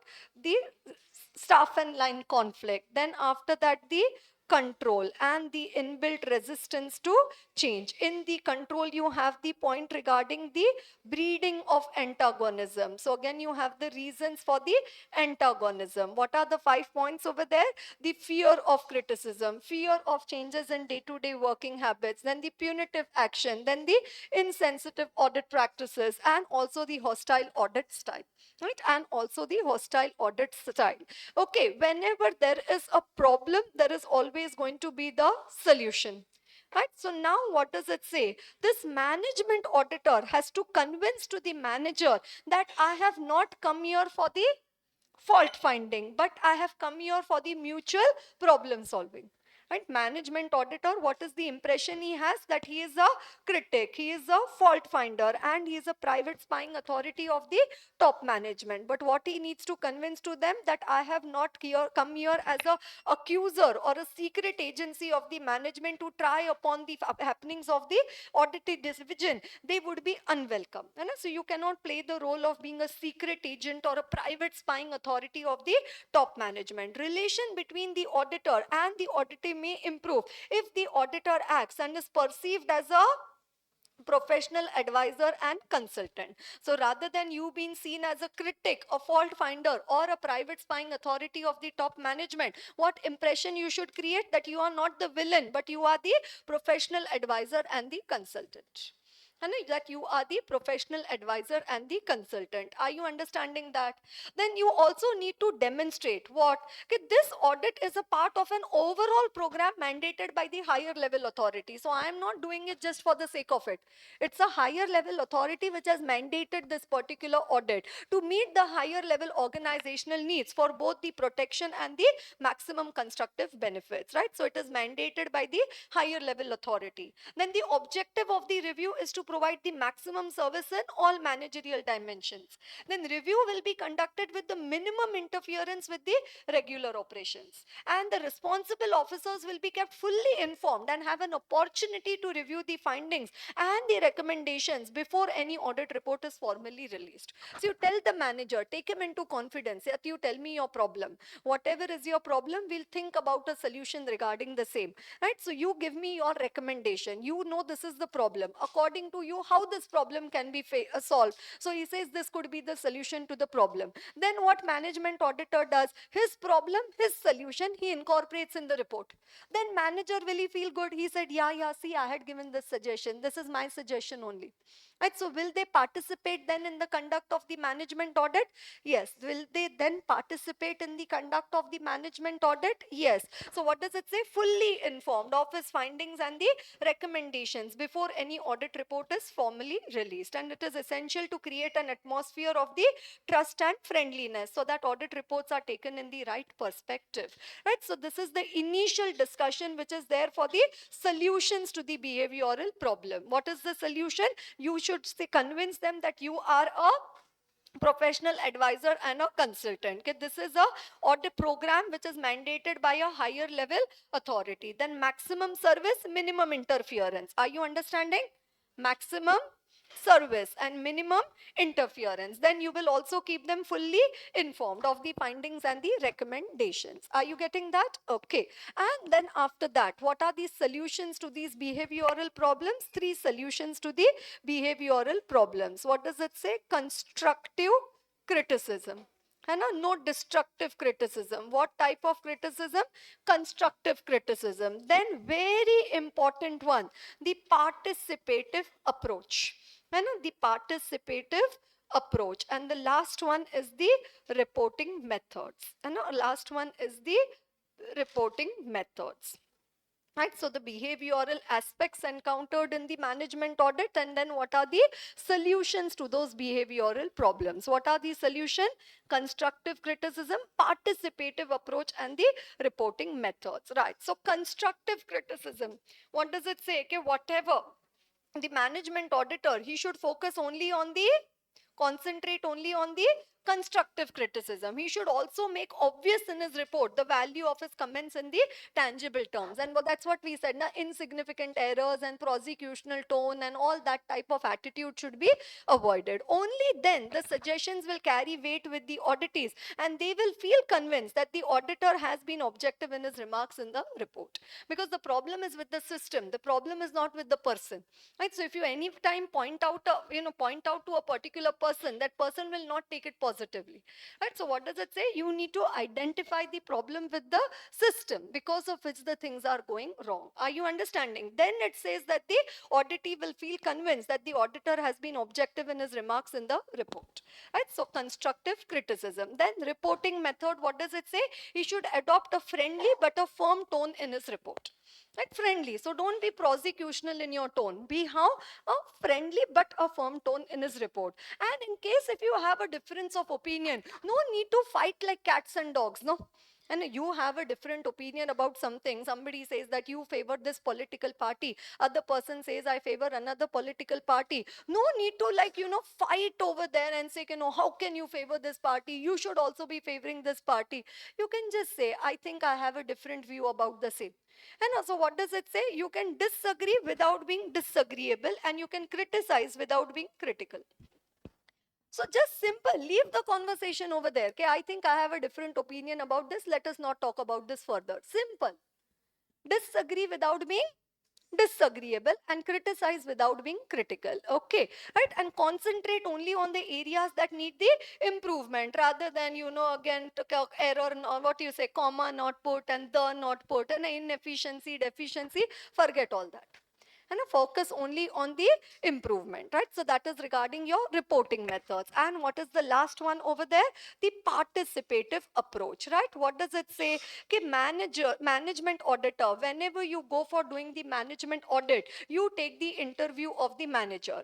You ask the manager what is the problem. He will tell you, okay, this is the problem, that is why the vendor payment is getting delayed. Then you ask him what is the solution to this problem, what is your recommendation, and then he says, according to me, the information should be made available so that we can make the timely payment. So he gave this solution. And now what did the management auditor do? This problem and this recommendation, both of this which were told to you by the manager, you informed it to the top management, and the top management implemented the recommendation. Will it have better acceptance of the management audit in that case? Yes. What does it say? The participative approach. It is well established that audit reports have better acceptability if the improvements suggested are discussed with those who have to implement them and made to feel that they have participated in the recommendations made for the improvement. And on the other hand, it has been observed that either oral or written appreciation of the auditee's achievement not only encourages the auditee to develop a friendly attitude, but they also look at this particular audit or the guidance in a more receptive fashion. Right? So it changes their approach. They say he is not any fault finder. He is come here for the mutual problem solving rather than for the fault finding. And he's come here for the mutual problem solving rather than for the fault finding. Are you able to understand this? Right? So that is the behavioral problems and the solutions to those behavioral problems encountered in the management audit. Question number 14. What is 14? The management auditor has to analyze the nature and causes of the behavioral problems in the discharge of the review function, and to arrive at possible solution to overcome those problems. As a management auditor of Real Limited, how will you demonstrate in arriving at a solution to the behavioral problem and create an atmosphere of trust and friendliness so that audit reports will be understood in their proper perspective? So what you need to write in your answer is the solutions to the behavioral problems encountered in the management audit. Are you able to follow this? Right. Then question number 15. XYZ Limited is a manufacturer of soap and cosmetics having business operations in Delhi. XYZ Limited is planning to expand its operations across India. Before expansion, the top management of XYZ Limited is willing to appoint CAT to conduct the management audit of XYZ. However, the top management is afraid that management audit may lead to the breeding of antagonism on the part of the company. The top management of XYZ Limited approached CAT and requested them to explain them the causes of the antagonism. Help CAT. Right? So what are the causes of antagonism? Fear of criticism, fear of change, punitive actions, then the insensitive audit practices, and the hostile audit style. Is it clear to everyone? Right. Then after that, one more question over here. Mox Limited is a manufacturing company and started its business in the year 2000. The net profit after tax of the company was 15% up to 1920, but for 2021 the company and 21-22 the company's profit declined, even though there was an increase in the sales and the production of goods by the company. So the management of X Limited, AS Limited, or the Mox Limited over there felt a need to get the management audit conducted with the objectives of detecting and overcoming the current managerial deficiencies. Briefly discuss the steps to prepare the management audit report. Oh my God, now this is the challenge with ICAI. After studying so many questions and organizing the written report, the types of report. You remember organizing the written report, we studied three points over there. And a title, scope, objectives, findings, conclusions, and opinion, and then the recommendations, audit review, and the summary. And this is what we studied. But now here what question they've put in the mock test paper, okay, what are the steps involved in preparing the management audit report? So this is more like a combination of our types of reports and the organizing. You remember types of report?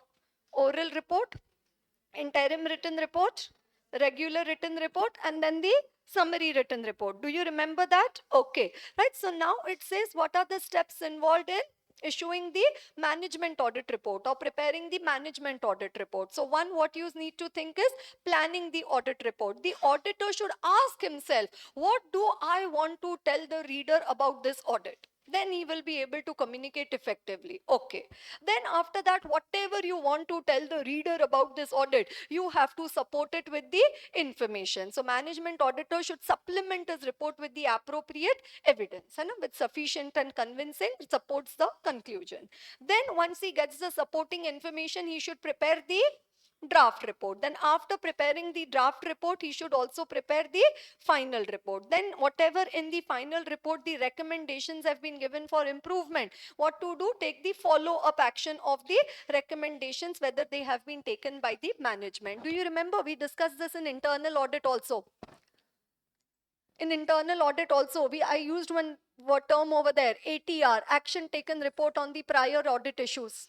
ATR, the action, SIA 390, the action taken report on the prior audit issues. So here also, what does it say? The follow-up of the audit report and the action or the response of the management on the audit report. Okay, so if they've not acted upon the report, then the auditor shall ascertain the reasons and so. Right. So what is this question over there? Right. So it says, so the management felt the need to get a management audit conducted with the objective of detecting and overcoming the current managerial deficiencies. So this is the desirability of management audit ka point now, current managerial deficiency. It says briefly discuss the steps to prepare the management audit report. So what are the steps to prepare? First you plan. Then after planning, supporting. Then after supporting, draft reporting. After draft reporting, final reporting. After final reporting, follow up. And then the actions or the responses of the management on the audit report. Is it clear to everyone? Right. Another question. Love Kush Limited requires you to organize a management audit program. Briefly state a plan of action and briefly explain the summary written report. So organizing the management audit and also the summary written report, right? Another question, write short note on the summary written report, right? Write short note on the summary written report, right? So question number 12 to, right? Question number 12 to 18, right? Question number 12 to 18 is regarding the management audit. Are you with me?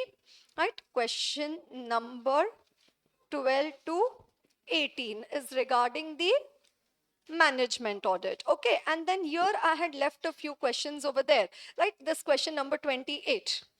DLF Limited, a manufacturing unit, does not accept the recommendations for improvement made by the operational auditor. DLF Limited, a manufacturing unit, does not accept the recommendations for improvement made by the operational auditor. Suggest an alternative way to tackle the hostile management. Okay, management is very rigid. They are very unfriendly. What is hostile? Unfriendly.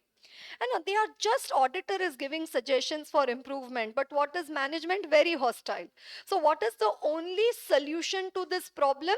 What is the problem? That the management is hostile. So now what is the solution to this hostile management? Only one solution over there, that you need to have the participative approach. And a participative approach. Did we talk about participative approach in the solutions to behavioral problems? What did we say? Constructive criticism, participative approach, and the reporting method. So here we are talking about the participative approach. Are you understanding that? Right. So what does it say in the participative approach? So you keep it as a equal to in your mind. Hostile management is equal to participative approach. Hostile management is equal to participative approach. So whether management audit or operational audit, if there is hostility, then what does it say? What is the solution to that hostility over there? Is the participative approach, whether it is management audit or the operational audit. So while conducting the operational audit, the auditor has come to know across several irregularities and areas where improvements can be made, and therefore he gives the suggestions and recommendations. In participative approach, the auditor discusses the ideas for the improvement with those managers who have to implement them, and they feel that they have participated in the recommendations made for the improvement. This participative approach, what are they talking about, is the participative approach. This participative approach encourages the auditee to develop a friendly attitude towards the auditor and look forward to their guidance in a more receptive fashion. Again, what does it say? When participative method is adopted, then the resistance to change is minimal. Feelings of hostility disappear, and it gives the room for feelings of the mutual trust. It says the team spirit is developed. The proposed recommendations are discussed with the auditee, and modifications may be agreed upon and incorporated in the operational audit report. With this attitude, which attitude? Participative attitude of the auditor, it becomes absolutely easy. So again, the participative attitude, it becomes absolutely easy to implement the proposed suggestion, as the auditee themselves take the initiative for implementing, and the auditor do not have to force any change on the auditee, right? The auditor did not force any change on the auditee. Is it clear to everyone?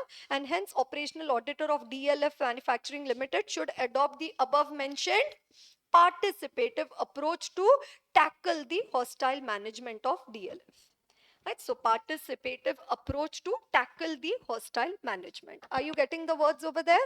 Right. Then another question over there, question number 29, right, which is again in the MTP or the study material. Right. So the marketing department of XYZ Limited has been consistently showing a low performance, whereas the cost of the department is increasing in spurts over the years.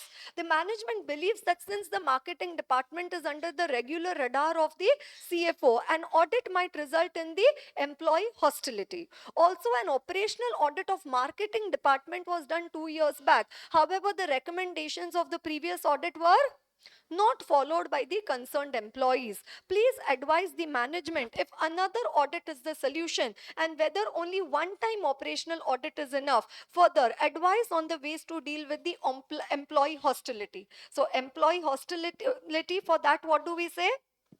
Participative approach. Okay, then what's your previous audit done?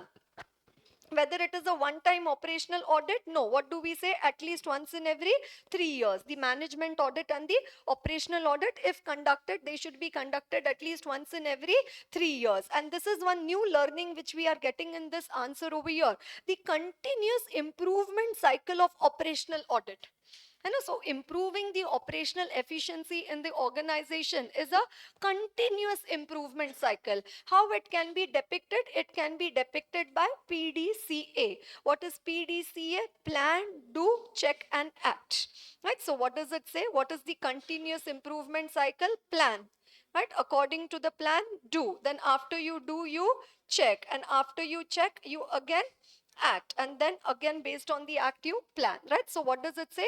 Operational audit is a continuous improvement cycle. Could this be a separate question again in your exams? Yes, it is a continuous improvement cycle, right? Continuous. So what is the continuous improvement cycle? Plan, according to the plan, do the changes, then check whether they are working, not working as expected, take the corrective action, again prepare a plan, again do, check and act, right? So plan, do, check and act. Are you getting that? PDCA. PDCA, the continuous improvement cycle of the operational audit. All significant operations must be subjected to scrutiny at least once in every 3 years. And then also, what is the way to tackle the employee hostility? The participative approach. And for participative approach, you can refer to the above answer. Is it clear to everyone? Right. And then at the end of the chapter, we have these 3 more questions which have as such nothing to do with the chapter, but they are there in the chapter. Why they are in the chapter? Because they say you as a management auditor. That is why it is coming in this chapter. Had they said you as a, what do you say, you as the person doing a due diligence, I would have put it in the chapter of the due diligence. Right. So a large manufacturing company, are you all listening to me? A large manufacturing company is suffering from a working capital crunch, so cash flow not enough. You as a management auditor enlist and discuss the related areas to overcome the company problem. So now they are having a working capital crunch, and now they are telling you, you enlist and discuss the related areas to overcome the company's problem. So one, what they need to do, they need to make an estimate of how much working capital they require.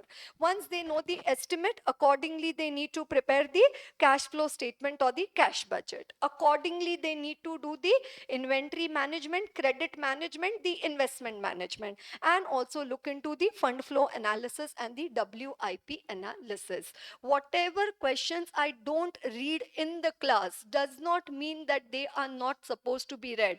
Rather, it means that when you are studying, these are the first questions which you will read. Right? Still, I am going through the entire content, through each and every question over there.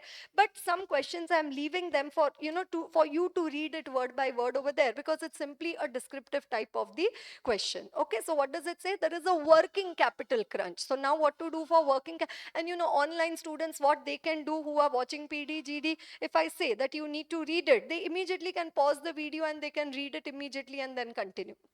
Okay, anyways, right now let's continue with our discussion. The working capital crunch. What is the working capital crunch? First, you make a estimate. Then based on the estimate, you prepare your cash flow statement. Then accordingly manage your inventory, your credit and your investments, and do the fund flow analysis and the WIP analysis. Okay, next question. Again asked in 2003 and 2011. Right, XY Limited is a manufacturing company provided following details of the wastages of raw material in percentages for various months.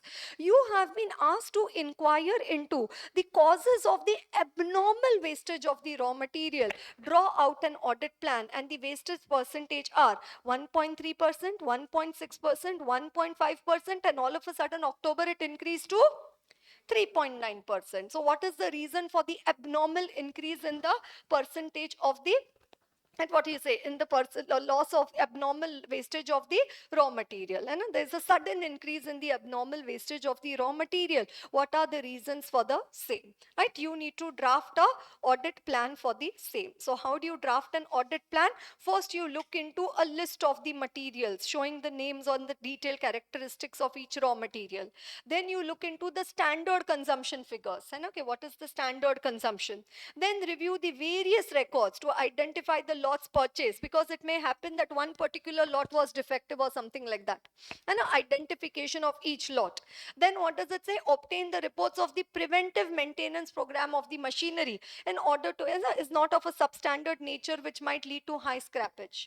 So you check whether the machine maintenance was done, whether one particular lot was defective, what is the standard consumption figure. First you obtain the list of the raw material. Then you see that the people who are employed, are they properly trained and working efficiently? You found out that this new fellow was put on the job, and this new fellow, that's why there was more loss, and he did not know how to do the work properly. Are you understanding that?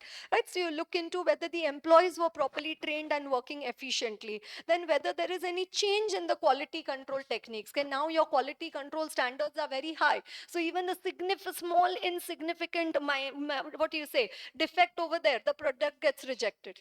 The product gets rejected. So is there any change in the quality control techniques? Then also any report of transportation, storage efficiency, deterioration, pilferage, or the same. Right? Then basis adopted for calculating wastage. Oh my God, what a thinking. Okay, the basis which was adopted for calculating the wastage in the month of September, whether the same was adopted in the other 3 months. So rather than September here, it should be October. Right? The basis which was used in the month of October, whether the same basis was used in July, August, and September also. Whether the same basis was used in the July, August, and September also. Also obtain a statement showing the breakup of the wastage figures in storage, handling, and the processing, right, for the 4 months. Right, so this is one, how you do the post-mortem analysis of that abnormal wastage of the raw material. And then you can also look into some specific reasons. What could be the specific reasons? You examine the laboratory reports and the inspection report. Then you check whether there has been any machine breakdown or power failure, whether there is a high rate of the rejection, then whether a particular lot has been lying in store for a long time, then abnormal wastage in the storing and the handling, and examine whether any new production line has been set up during the month. Right? So those are the specific reasons, right? So again, that's such a offbeat question, has got nothing to do with our internal audit management and operational audit. What they are saying, there is an increase in the abnormal wastage of the raw material. Why? What could be the reasons for the increase? So first you need to draw an audit plan, and then after the audit plan you also need to look into the specific reasons for the wastages. Okay, and then one more question over there. What is that? The board of directors of XYZ Limited is concerned with the decreasing operating efficiency in the material consumption. That is, input is more but output is reducing. And a decreasing operating efficiency in the material consumption. As an auditor entrusted with investigating the cause for this poor state, what may be the areas of your focus in this respect? So input output ratio is going bad. So what could be the reason why the input output ratio is declining, is, or it is not good, right? So one auditor can make an analytical procedure by comparing with the previous year, right? So compare the material consumption with the output for the current year as well as with the previous year. Then also you can study the internal control system. So analytical procedure, internal control system. Then have a discussion with the different personnel. Then also the production process, scheduling, machine usage, material mix should also be studied. Right? So you have a discussion regarding all these points. Then you do the reconciliation of the variation, whether it is due to price, whether it is due to quantity, efficiency, are to be analyzed. Right? So you look into the reasons for the variation. Then it says the budget, the standard costing, right, and the the other MIS report should be looked into. So then you also look into the budgets and the MIS reporting, right? The budgets and the MIS reporting. Then it says you look into internal control system, you also look into the internal audit report, and also look into the key materials which have been used in the production process, right? The key material which have been used in the production process. Are you understanding that over there? What does it say? There is a decreasing operating efficiency in the material consumption. That means the input output ratio is not good. Why it is not good? You have to make an inquiry, right? So input output ratio, did you see that word over here? It is the input output ratio, right? So now for this input output ratio, what does it say? The auditor should make an analytical procedure, then study the internal control system, also study the report of the internal auditor, then have the discussions, then also study the production process, also a reconciliation of the verification, and you also need to study the standard costing, right? The other MIS reports and so, right? So are they talking about a lot of study over here? Right? What are the different types of study that they are talking about over here? Right? One, they say you study the internal control system. Then it says they study the budget and the standard costing and the MIS report. Then you study the production system. Then you also study the internal audit report, right? And also you do a detailed study of the key material, right? So what does it say? Study the internal control system, then study the production process scheduling, then study the budget standard costing other MIS report, also study the internal audit report and the key material. And in addition to that, what you can also do, you can have a discussions with the different personnel and also prepare a reconciliation of the variation. Also prepare a reconciliation of the variation.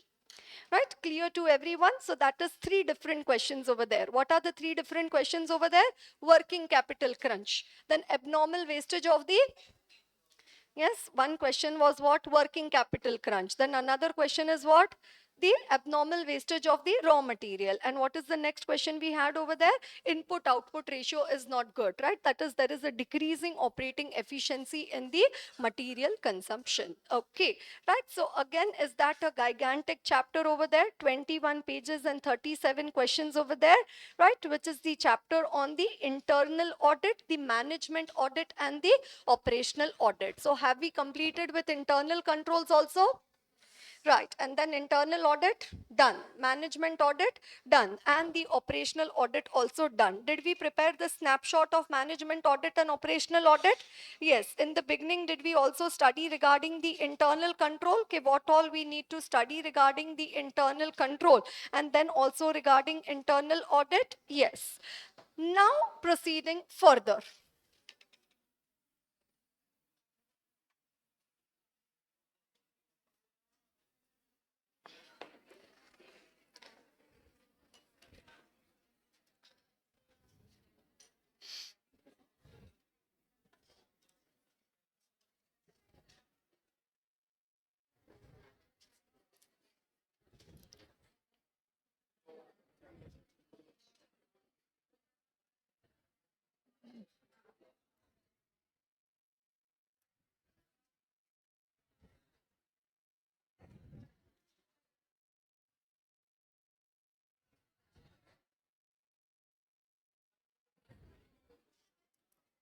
Right. So now coming to another variety of chapters over there, wherein again, you know, we studied clauses of ethics, then we studied clauses of caro, but one more set of clauses is yet to be introduced in our life, which is regarding the 44 clauses of the form 3CD, right? So for that, we need to now study the chapter on the audit under the fiscal laws, right? The audit under the fiscal laws, right? Fiscal laws, that is the taxation laws, right? We had the GST audit, but it got abolished, and a GST audit no longer required.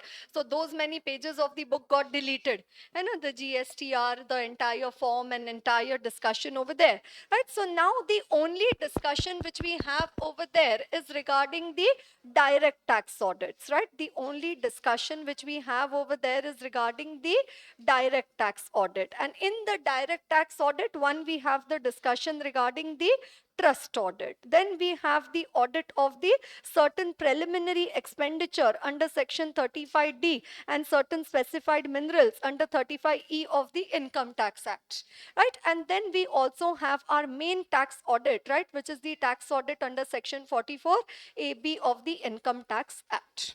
Right, so trust audit, we have it under section 11 and 12 of the Income Tax Act, right? And what is the form for this one? You have the form 10B. Right, then for the section 35D, 35E, preliminary expenditure and specified minerals, you have the form 3AE. Right, you have the form 3AE. And for 44AB, you have the form 3CA, the 3CB, and then the 3CD. 3CA if the accounts have been audited under any other law, 3CB if the accounts are not audited under any other law, and 3CD is where the 44 clauses of the form 3CD have been given. Right, where the 44 clauses of the form 3CD have been given. Okay, what is the weightage of this chapter? 1 to 2 questions coming in the exam.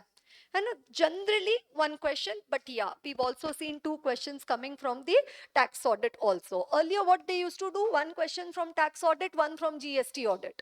But now GST audit are not there. So whatever they want to ask, they ask it from the tax audit only over there. Right, so we have the trust audit, then the section 35D, 35E audit over there, which are very, very small discussions over there. And then after that, you have the section 44AB, that is the main tax audit which we need to talk about. And in that main tax audit which we need to talk about, there mainly we have 3 discussions over there. What are the 3 discussions? One, the applicability of the tax audit. Right, one is the applicability, okay, whether tax audit is applicable to this particular assessee or not. Right, then you have the discussion regarding the ICDS, that is the income computation and the disclosure standards, right? And then after that you have the 44 clauses of the form 3CD, right? Then after that what you also have is the 44 clauses of the form 3CD. Is it clear to everyone? Right, so this is our menu card of what we need to discuss in this chapter. And we need to discuss about the trust audit, then the section 35D, 35E audit, which is hardly any discussion over there.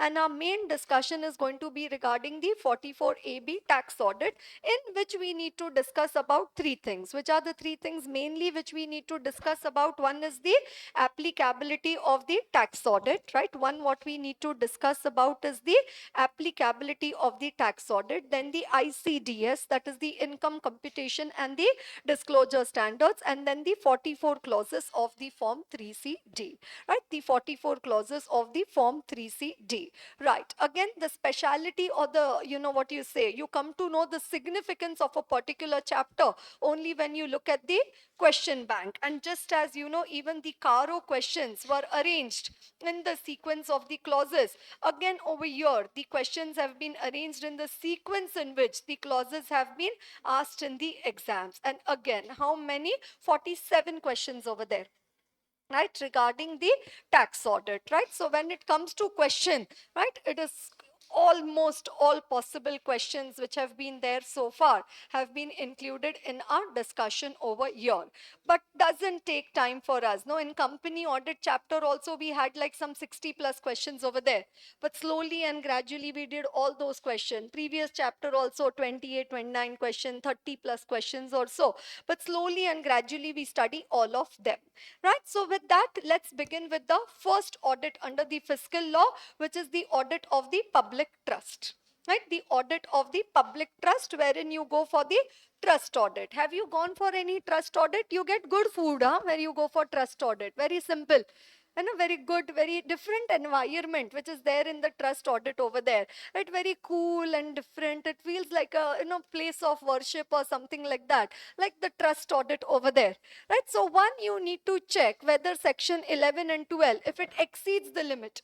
and you can claim exemption, like the basic limit is some 2,50,000 or something like that. So if it exceeds that limit, then it says they need to get the trust audit done. Right. Then what does it say? Application for the registration of the trust has to be done within 1 year from the date of the creation of the trust or the establishment of the institution. Like, you know, in clause 16 of CARO also, we had studied regarding registration with the RBI, 50/50 test, principal business activity, where it says whether a company is required to be registered, whether a certificate of registration has been obtained. That was for NBFC, but that also talked about registration, no? As whether a company is required to be registered. Now here what they are saying, that in case if you've created a trust, then within 1 year from the date of the creation of the trust or the establishment of the institution, the application for the registration of the trust should be done. Right, and where the total income of the trust exceeds the limit and the basic exemption limit given under section 11 and 12, then what does it say? The accounts of the trust should be audited by an accountant within the meaning of section 288. Okay, where had we studied section 288? Anyone? Of the Income Tax Act. Liabilities of the auditor. You remember liabilities of auditor? We said section 288, then 278, then rule 12A, and then 271J. You understand? Generally, is a CA allowed to represent the client before the income tax authorities? Yes. But we said some CA is not qualified to represent the assessee. If he's been dismissed from government services, or he's convicted for an offense under the income tax law, or insolvency proceedings are going on, or convicted by a court for an offense involving fraud, or guilty of professional misconduct by ICAI. But apart from that, can a CA be appointed to do a trust audit also? Yes, if you're not disqualified under 288 too, yes, or 288 under section 288, then it says an accountant within the meaning of 288 can be appointed to do the trust audit. And what is the report to be furnished in which form? The report is to be furnished in form 10B. Right? The report is to be furnished in the form 10B. So what are the points we have over here? Within 1 year, you need to apply for the registration of the trust. Then what does it say? The audit has to be done by a CA if it exceeds the basic exemption limit, and the report has to be given in form 10B. And the report has to be given in form 10B. Okay. And now coming to the audit program for the audit of the public charitable trust, right? Coming to the audit program. So again, what is the question which has been asked in your exam?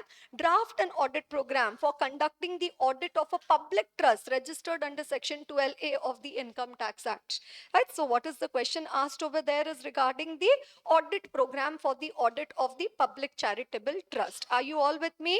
Right, so that is our question number 1. What is our question number 1?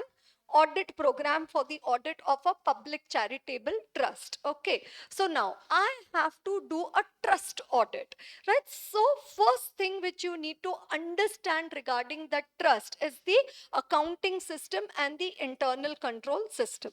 Right, so check the books of account, other records, and also check the system of accounting and internal control. So starting point, what is point number 1? In the audit program for the audit of the trust, right? The audit program. Now this program is for doing the audit of the trust. What does it say? You look into the books of account, you study their accounting system and also the internal control system. Then what does it say? You vouch the transactions of the trust. Now what is the next point over there? It says vouch what? The transactions of the trust. Like you might be knowing, no, that the expenditure of the trust should be towards the object of the trust. Otherwise it will not be allowed as a deduction under the income tax law. Okay, right. So transactions of the trust, whether they fall within the ambit of the trust, then whether transactions are properly authorized, all incomes have they been properly accounted for, all expenses again whether they have been properly recorded, and whether the amount has been applied towards the object of the trust are covered in the objects of the trust as specified in the document governing the trust. What will be the document governing the trust? The trust deed. Right, so that is vouch the transactions of the trust to satisfy that the transactions of the trust are within the ambit of the trust, that they are properly authorized, all income is properly recorded, all expenses are properly recorded, and that the expenses are towards the objects of the trust which are given in the trust deed. Right, then after that, what does it say? You obtain a trial balance on the closing date, certified by the trustees. So who needs to certify this trial balance? The trustees. So obtain a trial balance which has been certified by the trustees of the trust, and then obtain the balance sheet and the statement of profit and loss account of the trust, again authenticated by the trustee, and check the same with the trial balance with which it should agree. Right, so next what you obtain from the trustee is what? The balance sheet and the profit and loss account, and again it should be authenticated by the trustee, and this balance sheet you cross check it with the trial balance. Right, what are we preparing over here is the audit program for doing the audit of a public charitable trust. Right, and then there has to be an annexure to the audit report. Which audit report? This form 10B report. It says there has to be an annexure. What is this annexure regarding? One, it has to give an annexure of the certified list of persons. What is certified list of person? The author of the trust, trustees of the trust, relatives of the trustee, then any person who's contributed more than 50,000 rupees to the trust. And that is the certified list of person. They asked an MCQ on this one, okay, whether certified list of persons is required to be mentioned in the trust audit report. Yes, and a certified list of persons. Then in which format this reporting is to be done? In the form 10B. Right? Then verify the information supplied by the trustees, and also check is there a need for a qualification in the report. Right? So in the report, do you need to give the certified list of persons? Yes. Then again, you get all the information as required by the form 10B. Then verify the information supplied by the trustees, and check whether there is a need for the qualification in the report. Right, so that's a very minor discussion over there regarding the audit of the public trust under section 11 and 12 of the Income Tax Act, if the trust income exceeds the basic exemption limit of the 2,50,000. Are you getting that? What is the audit program? Obtain the books of account, understand the accounting system, internal control system, then vouch whether the transactions of the trust, right, whether they satisfy the following: are they within the ambit of the trust, properly recorded, object of the trust, then obtain the trial balance, then obtain the balance sheet and the profit and loss account, and then you talk about the annexure to the audit report. Okay, right, then the second audit which we have over there is the audit of accounts with respect to the claiming for deduction under section 35D and 35E. And a 35D is where you claim the deduction for certain preliminary expenditure, and 35E is where you claim it for the certain specified minerals. And what does it say? In case if you want to claim this as an expenditure, the preliminary expenditure or the extraction of the specific minerals, you want to claim it as an expenditure, what does it say? It will be permissible as an expenditure only if it is audited by an accountant, again as defined under 288 of the Income Tax Act.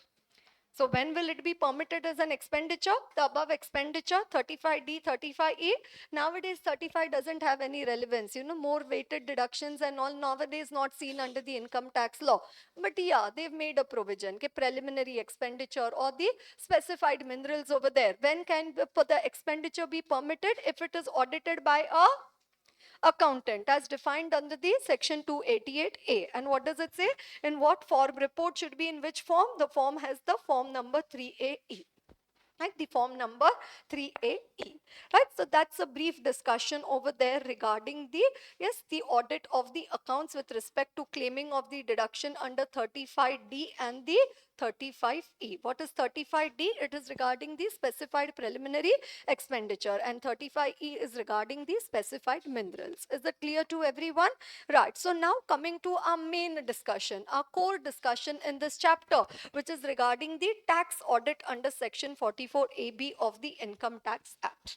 And so these were like two very nominal discussions over there. Now coming to our main line of discussion in this chapter, which is regarding the tax audit, right? And in tax audit, first important, like in Caro also, what question mainly generally can come in the exam is regarding the applicability of Caro.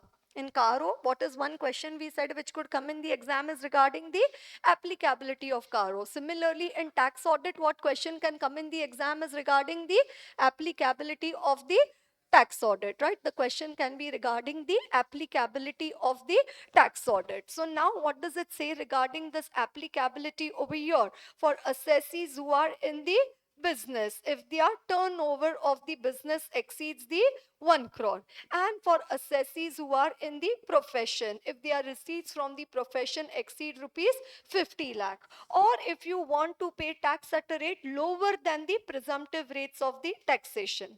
And a pay taxation 44AD, 44ADA, 44AE. You want to pay tax at the lower rates than the presumptive basis for the taxation. Then you need to get your accounts audited, right? Then you need to get your accounts audited.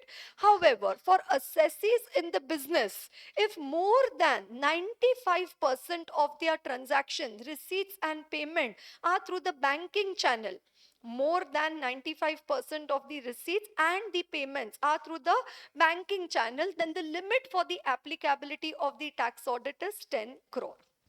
Earlier it was 5 crore. Now they further upgraded it to 10 crore. Right? So cash receipts and cash payment should be less than 5%. Banking channel, so to promote digitalization and to promote digital payments and all of that, this step has been taken. Both receipts and payment, 95% or more of the receipts and 95% or more of the payment should be through the banking channel. Then the limit for the applicability of the tax audit is 10 crore instead of the 1 crore. Are you able to follow that? For assessees who are in the profession, the limit is 50 lakh. And in case if you are paying the taxes at a, you want to pay the tax at a rate lower than the presumptive rates of the taxation, again you need to get a tax audit done. Are you understanding that? And under 44AD, again you have that particular provision over there, right? Under 44AD, presumptive taxation for businesses 2 crore and claiming less than the presumed amount, again then the basic exemption limit is again required. But this 44AD is not applicable for company, and also it is not applicable for the commission income. So next one is you want to pay lower than the 44AD. We will come to the question regarding this 44AD. Right, we'll come to the questions, then you'll get the clarity regarding this point. Are you all with me? Right, what is the applicability of the tax audit? Carrying on the business, if the total sales turnover or the gross receipts, as the case may be, of the business exceeds 1 crore and 10 crore with conditions of the banking transaction. Or what does it say? Carrying on the profession, shall if the gross receipts in the profession exceed rupees 50 lakh in any previous year. So if it exceeds 1 crore or it exceeds the 50 lakh. Are you understanding that? Okay. And carrying on the business, if the profits and gains from the business are deemed to be profits and gains under 44AE, 44BB, 44BBB, as the case may be, and he claimed his income to be lower than the profits and gains so deemed to be the profits than in any previous year, or again carrying on the profession, right? If the profits and gains from the profession are deemed to be lower, right? Profits and gains, he claims such income to be lower than the profits and gains under 44ADA. Again, then it says he needs to get the tax audit done. And what is the last one over there? The presumptive taxation for business is the 2 crore under 44AD, right? So what are they mentioning in the third point over there? 44AE, 44BB and the 44BBB. Right, then what is the next one they are mentioning? 44ADA, and here they are mentioning about the 44AD. Right, the 44AD. Are you understanding that? And with effect from 22-23, the threshold limit for a person carrying on the business,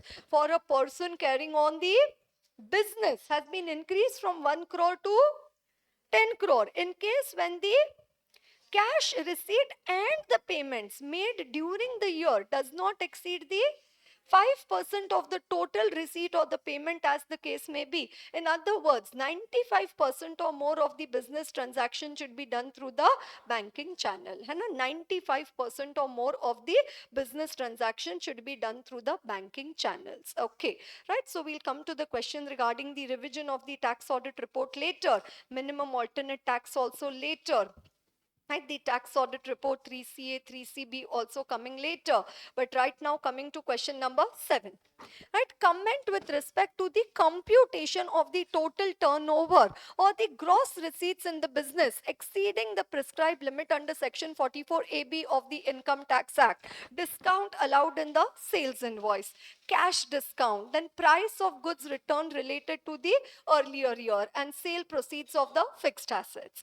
Right, so what does it say? Discount allowed in the sales invoice will be in the nature of the discount allowed in the sales invoice will be in the nature of the trade discount. Therefore, it can be deducted from the turnover.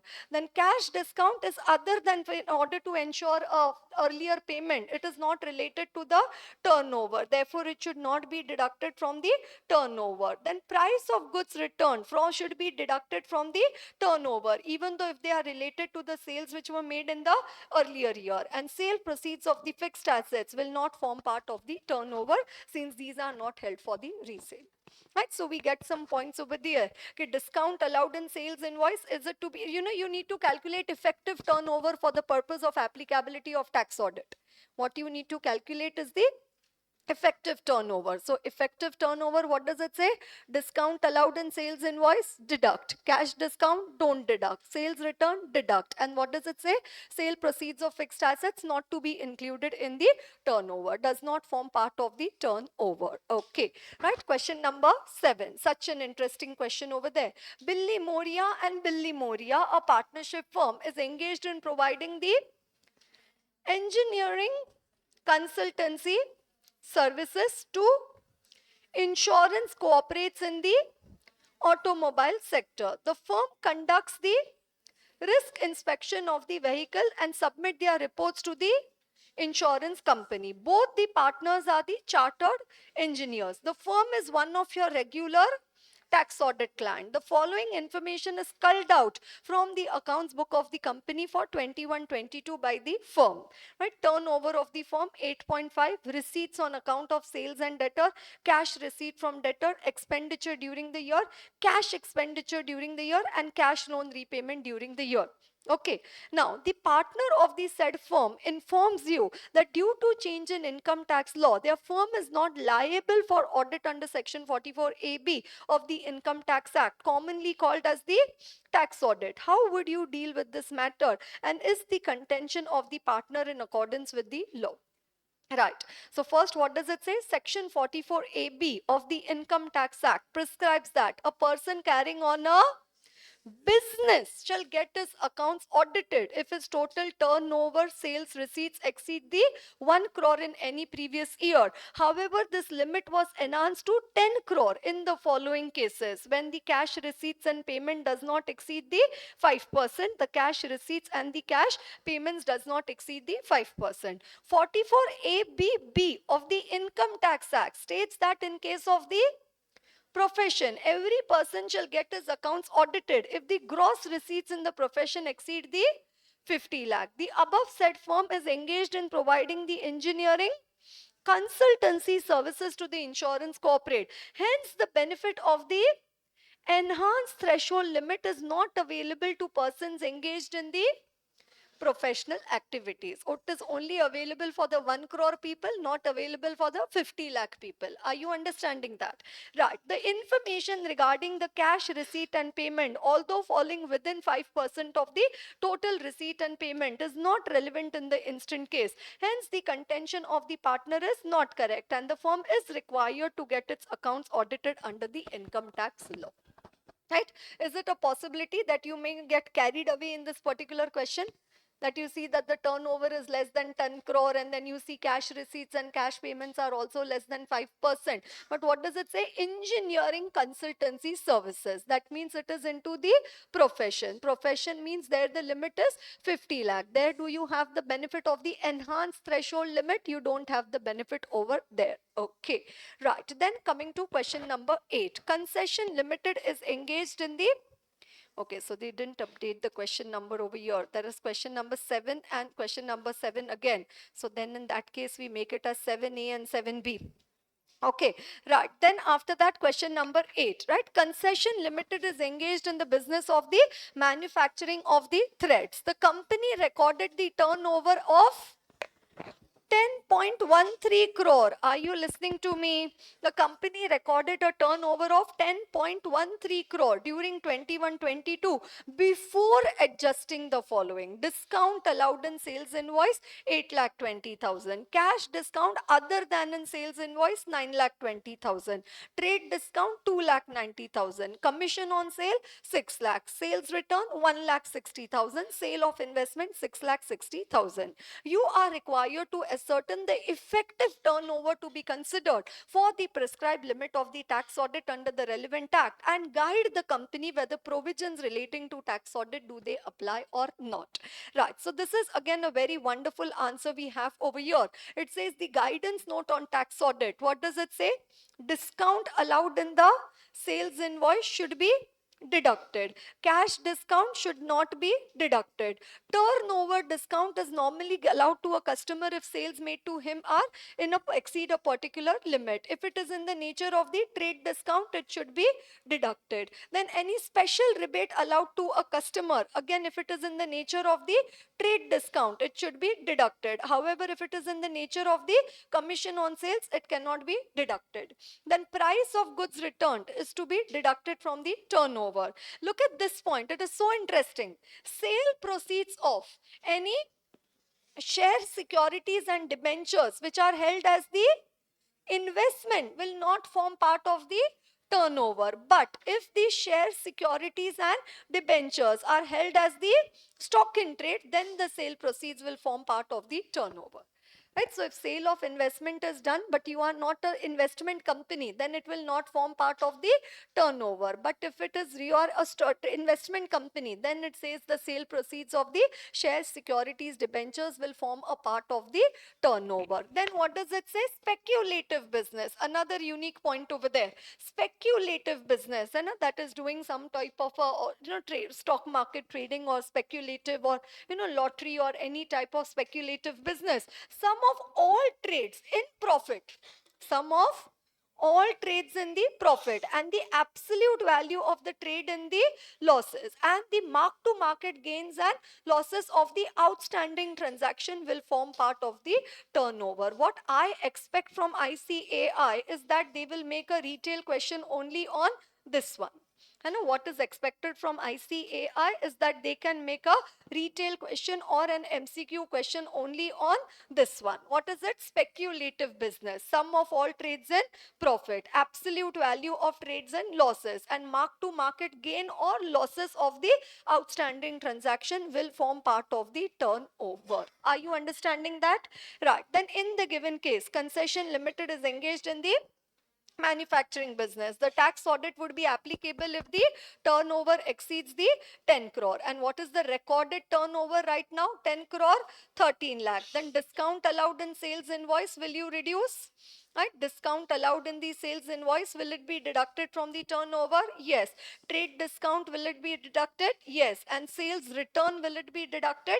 Yes. But what about these ones? Cash discount? No. Commission on sales? No. Sale of investments? No. Why? Because it is in the manufacturing of the thread. It's not an investment company. Right? So that is why what is the effective turnover of the company? It is coming to 10 crore 30,000. Therefore, what does it say? The expected effective turnover of Concession Limited is 10 crore 30,000, which is over and above the prescribed limit for the tax audit. Thus, the provisions relating to tax audit would be applicable to the company, and therefore it will be liable for the tax audit. Right? Therefore, it would be liable for the tax audit. Question number 9. Mr. A is engaged as a sole proprietor, presented the following information to you for 21-22. Turnover expected to be made during the year is 1124 lakh.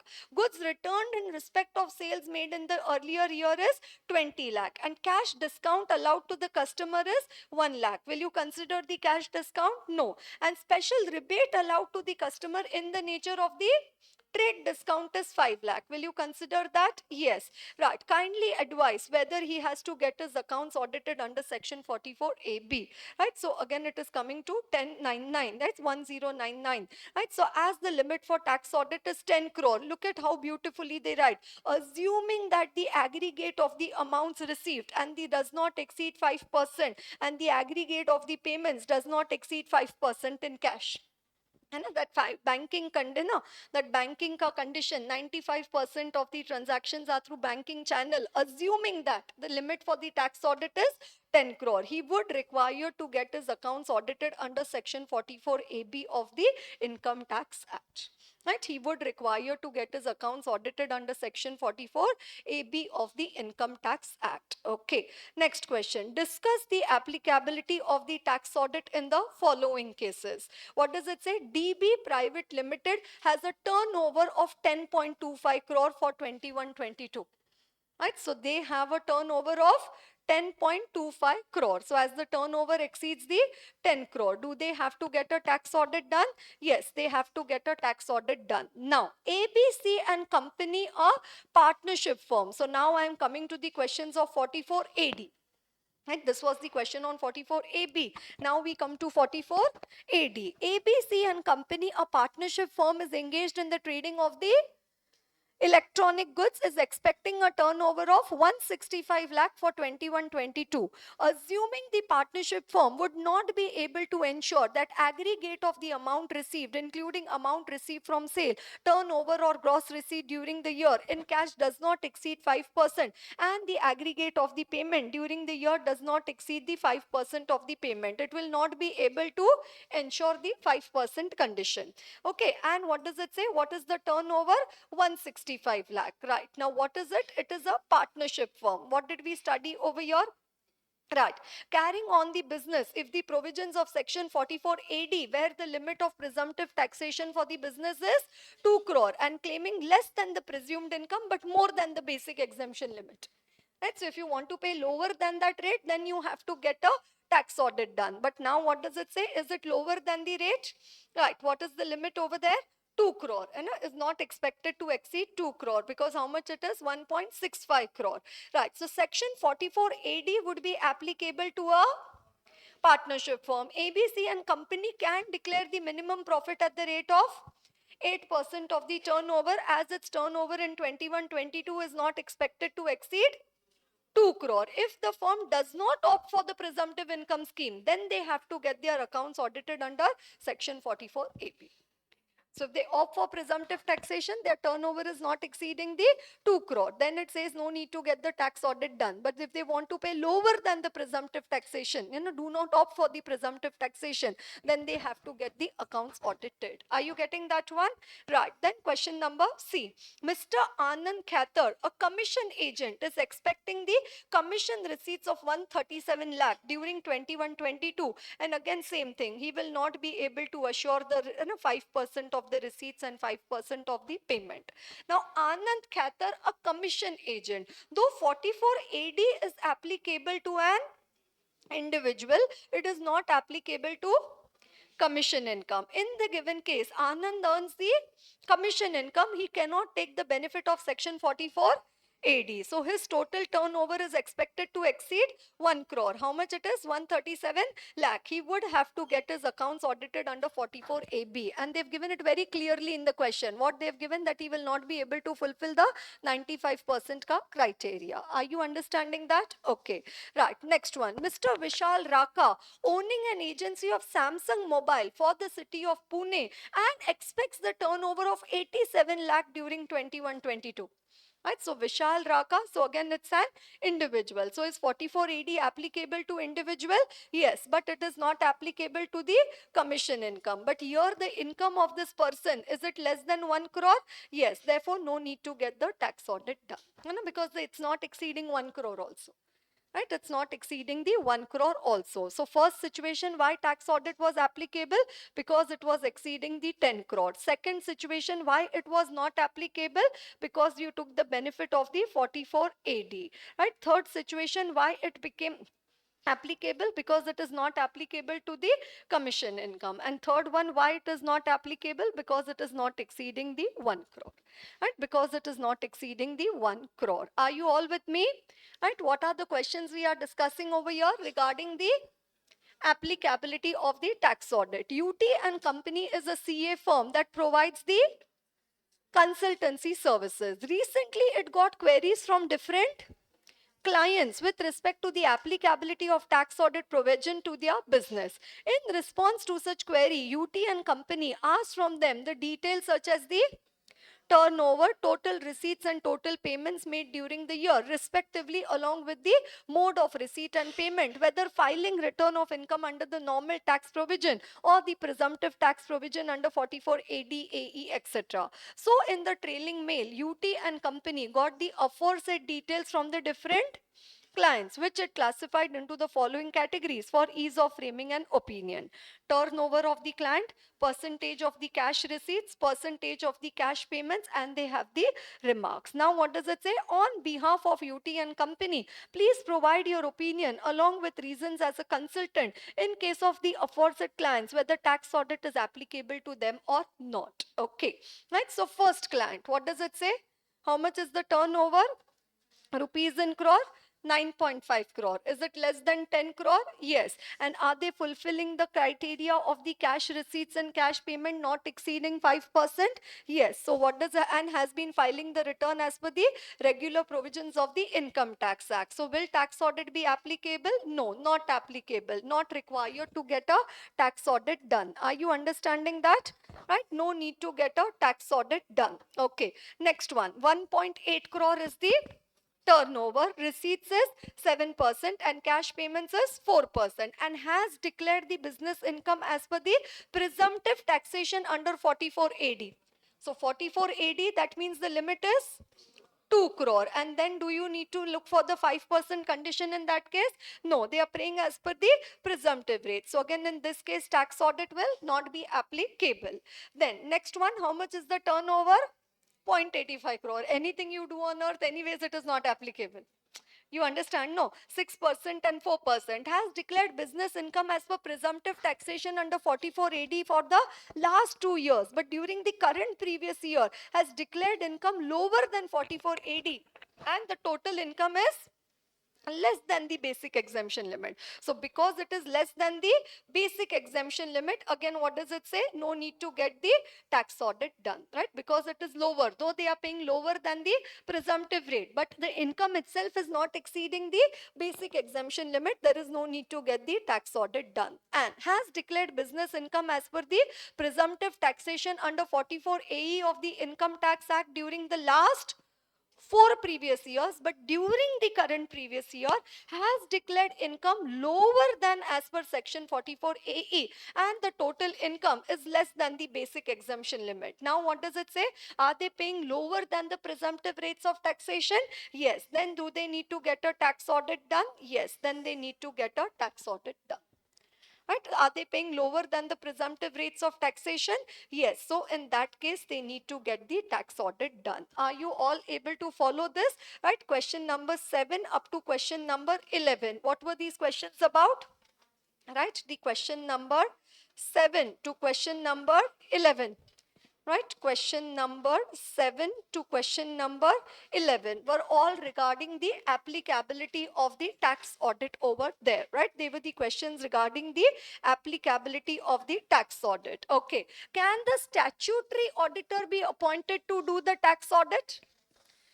Statutory auditor, can he be appointed to do the tax audit? Okay. Can any other CA be appointed to do the tax audit also? Yes, rather only a chartered accountant can be appointed. And then what does it say? You have the form 3C-A, form 3C-B and the 3C-D. 3C-A when the accounts are audited under any other law. So generally for corporate assessee, you fill the form 3C-A. Generally for the partnership firm where accounts are not audited under any other law, you fill the form 3C-B, and then you have the particulars to be filled in the form 3C-D. So you have 3C-A when accounts are audited under any other law, है ना? So generally for corporate assessee we fill the form 3C A. Then for partnership and all we fill the form 3C B, where audit is not required under the other law. And then you have the form 3C D, right, with the statement of particulars to be filled in the form 3C D. Okay, it says certain points are to be kept in mind while filling the particulars in the form 3C D. So when you're filling the particulars in the form 3C D, certain points are to be kept in your mind. What points you should keep in your mind? What does it say? If any particular clause is not applicable to the assessee, specifically mention that this clause is not applicable to the assessee. Like, clause 9 and clause 9 is regarding the partners and their profit sharing ratio. Now yours is, the audit you are doing is of a company, it is not a partner and profit sharing ratio. So you have to specifically mention that clause 9 is not applicable to this assessee, right? So if any particular clause is not applicable to your assessee, to your client, you need to specifically mention that the clause is not applicable. Then after that, if any particular item of income or expense is coming in more than one clause, if any particular item of income or the expense is coming in more than one clause, what does it say? The suitable cross references are required to be given.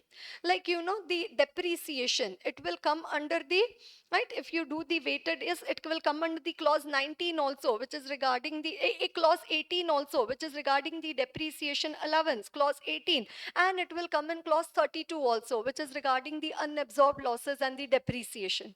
So is depreciation coming at more than one place? It is coming in clause 18 also and coming in clause 32 also. So in 18 you will give a reference to 32. In 32 you will give a reference to 18. So where any item of income or expense is coming at more than one clause, it says the suitable cross references are to be given.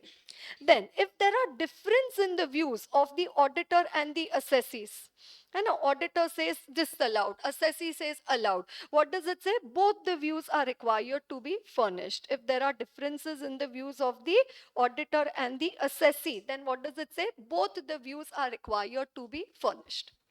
And both the views are required to be furnished. Then the details have to be given in the form 3C D as per the books of account, obviously, right? Even the latest judicial pronouncements, right, are with any judicial pronouncements you've taken into consideration while filling the particulars, you have to mention about the judicial pronouncements which you have considered. The details have to be filled as per the latest provisions of the act, rules, and so, as per the latest provisions. And in case if you don't get certain information, when you're doing the tax audit and certain information is not available, it says no need for you to withhold the entire report. What you can do, you can qualify and issue the report. You can still qualify and issue the report. Right, so these are some points which you need to take care of when you are filling the particulars in the form 3C D. What are the contents of form 3C D? We will see that. But it says these are the points you need to take care of when you're filling the particulars in the form 3C D. What points you need to take care of? Any clause is not applicable, clearly mention that this clause is not applicable to the assessee. Then any particular item of income or expense is coming in more than one clause, then suitable cross references to be given. If there are differences in the view of the auditor and the assessee, both the views are required to be furnished. Are you understanding? Then the details have to be given on the basis of the information in the books of account. If you've taken into consideration any judicial pronouncement, you need to mention about those also. Then the details have to be given as per the latest provisions of the act. And if any information the tax auditor does not obtain, what does it say? No need for you to withhold the entire tax audit report. You can qualify and issue the report, right? So what are the points to be taken care of while filling the particulars in the form 3C D, right? So what is 3C A? When accounts are audited under any other law. 3C B, not person referred to in one above. And then you have the form 3C D. What is the particulars points to be taken care of? Any particular item of income or expenditure coming in more than one clause, then the suitable cross references. If there is a difference in opinion, both the views are to be furnished. Any particular clause is not applicable, state that the same is not applicable. Then what does it say? In computing the allowance or disallowance, he should keep in mind the law applicable in the relevant year.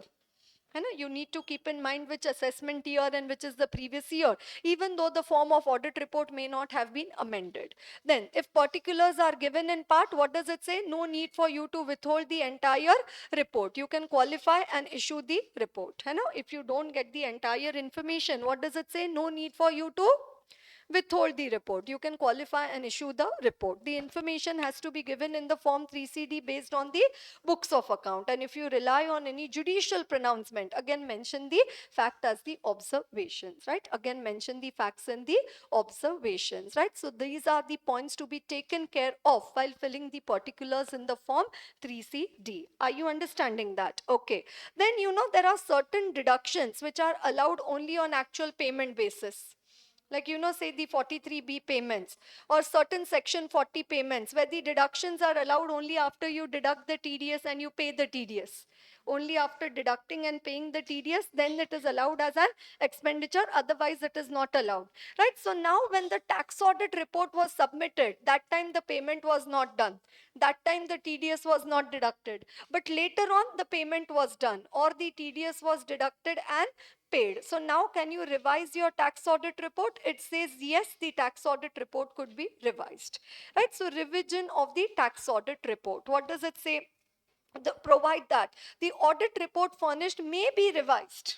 And the report which you have furnished may be revised by the person by getting the revised report of audit from a CA, duly signed and certified by such CA. If there is a payment by such person after furnishing the report which necessitates the recalculation of the disallowance under 40 or 43B. Okay, earlier you said this is not allowed as an expenditure, but now what you say? Okay, it is allowed. Why? Because the TDS has been deducted and paid, or the payment has already been made, and the said revised audit report has to be furnished before the end of the relevant assessment year for which the report pertains. And again, what does it say in the tax audit report? Also, do you need to mention the UDIN? In the tax audit report also, do you need to mention the UDIN? Yes, the UDIN is required to be mentioned, otherwise you will be guilty under 912, fails to invite attention to material departure from the generally accepted audit procedures. Are you able to follow this? Okay. And the last one for today is regarding the income computation and the disclosure standards, the ICDS. Right? The income computation and the disclosure standards trending. So much question coming in the exam from the ICDS, right? The income computation and the disclosure standards. Okay. Now, these income computation and disclosure standards are to be used when you are calculating your income from the profits and gains of the business or profession, or your income from the other sources. Are you understanding that? Then it is to be followed only by those assessees which are following the mercantile system of accounting, and not by those assessees which are following the cash system of accounting, right? So there are 5 heads of income. What are the 5 heads? Salary, right? Capital gains, house property, and then the PGBP and the IOS. So what does it say? Only for computing your income from PGBP or the IOS, you need to follow the income computation and the disclosure standards. And in that also, they are to be followed only by those assessees which are, right, following the mercantile system of accounting, and not by those who are following the cash system of the accounting. Are you understanding that? Okay, right. And in case if the assessee is following, right, the ICDS, then where the disclosures are to be given in the form 3CD, clause 13D, clause 13E, and the clause 13F, right? That whether any adjustment is required to be made due to compliance with the ICDS. If the adjustment have been done, then what are the details of the adjustment, and also the disclosures which are required as per the ICDS. Right, so in case if your assessee is following the ICDS in the form 3CD, where do you give the disclosures of the ICDS? In clause 13D, 13E, and 13F. Okay, whether any adjustment is required due to the compliance of the ICDS, the details of the adjustment, and the disclosures as required by the ICDS. right? And the disclosures as required by the ICDS, right? So if I come to 13 over here, what does it say? Whether any adjustment is required to be made for compliance with the ICDS. If yes, give the details of the adjustment and the disclosures as per the ICDS. Are you getting this one? 13, D, E, and F. है ना, 13 D, E and F, whether any adjustment is to be made, details of the adjustments and the disclosures as per the ICDS. Are you able to follow this? Okay. And the income tax department has issued the 10 ICDS.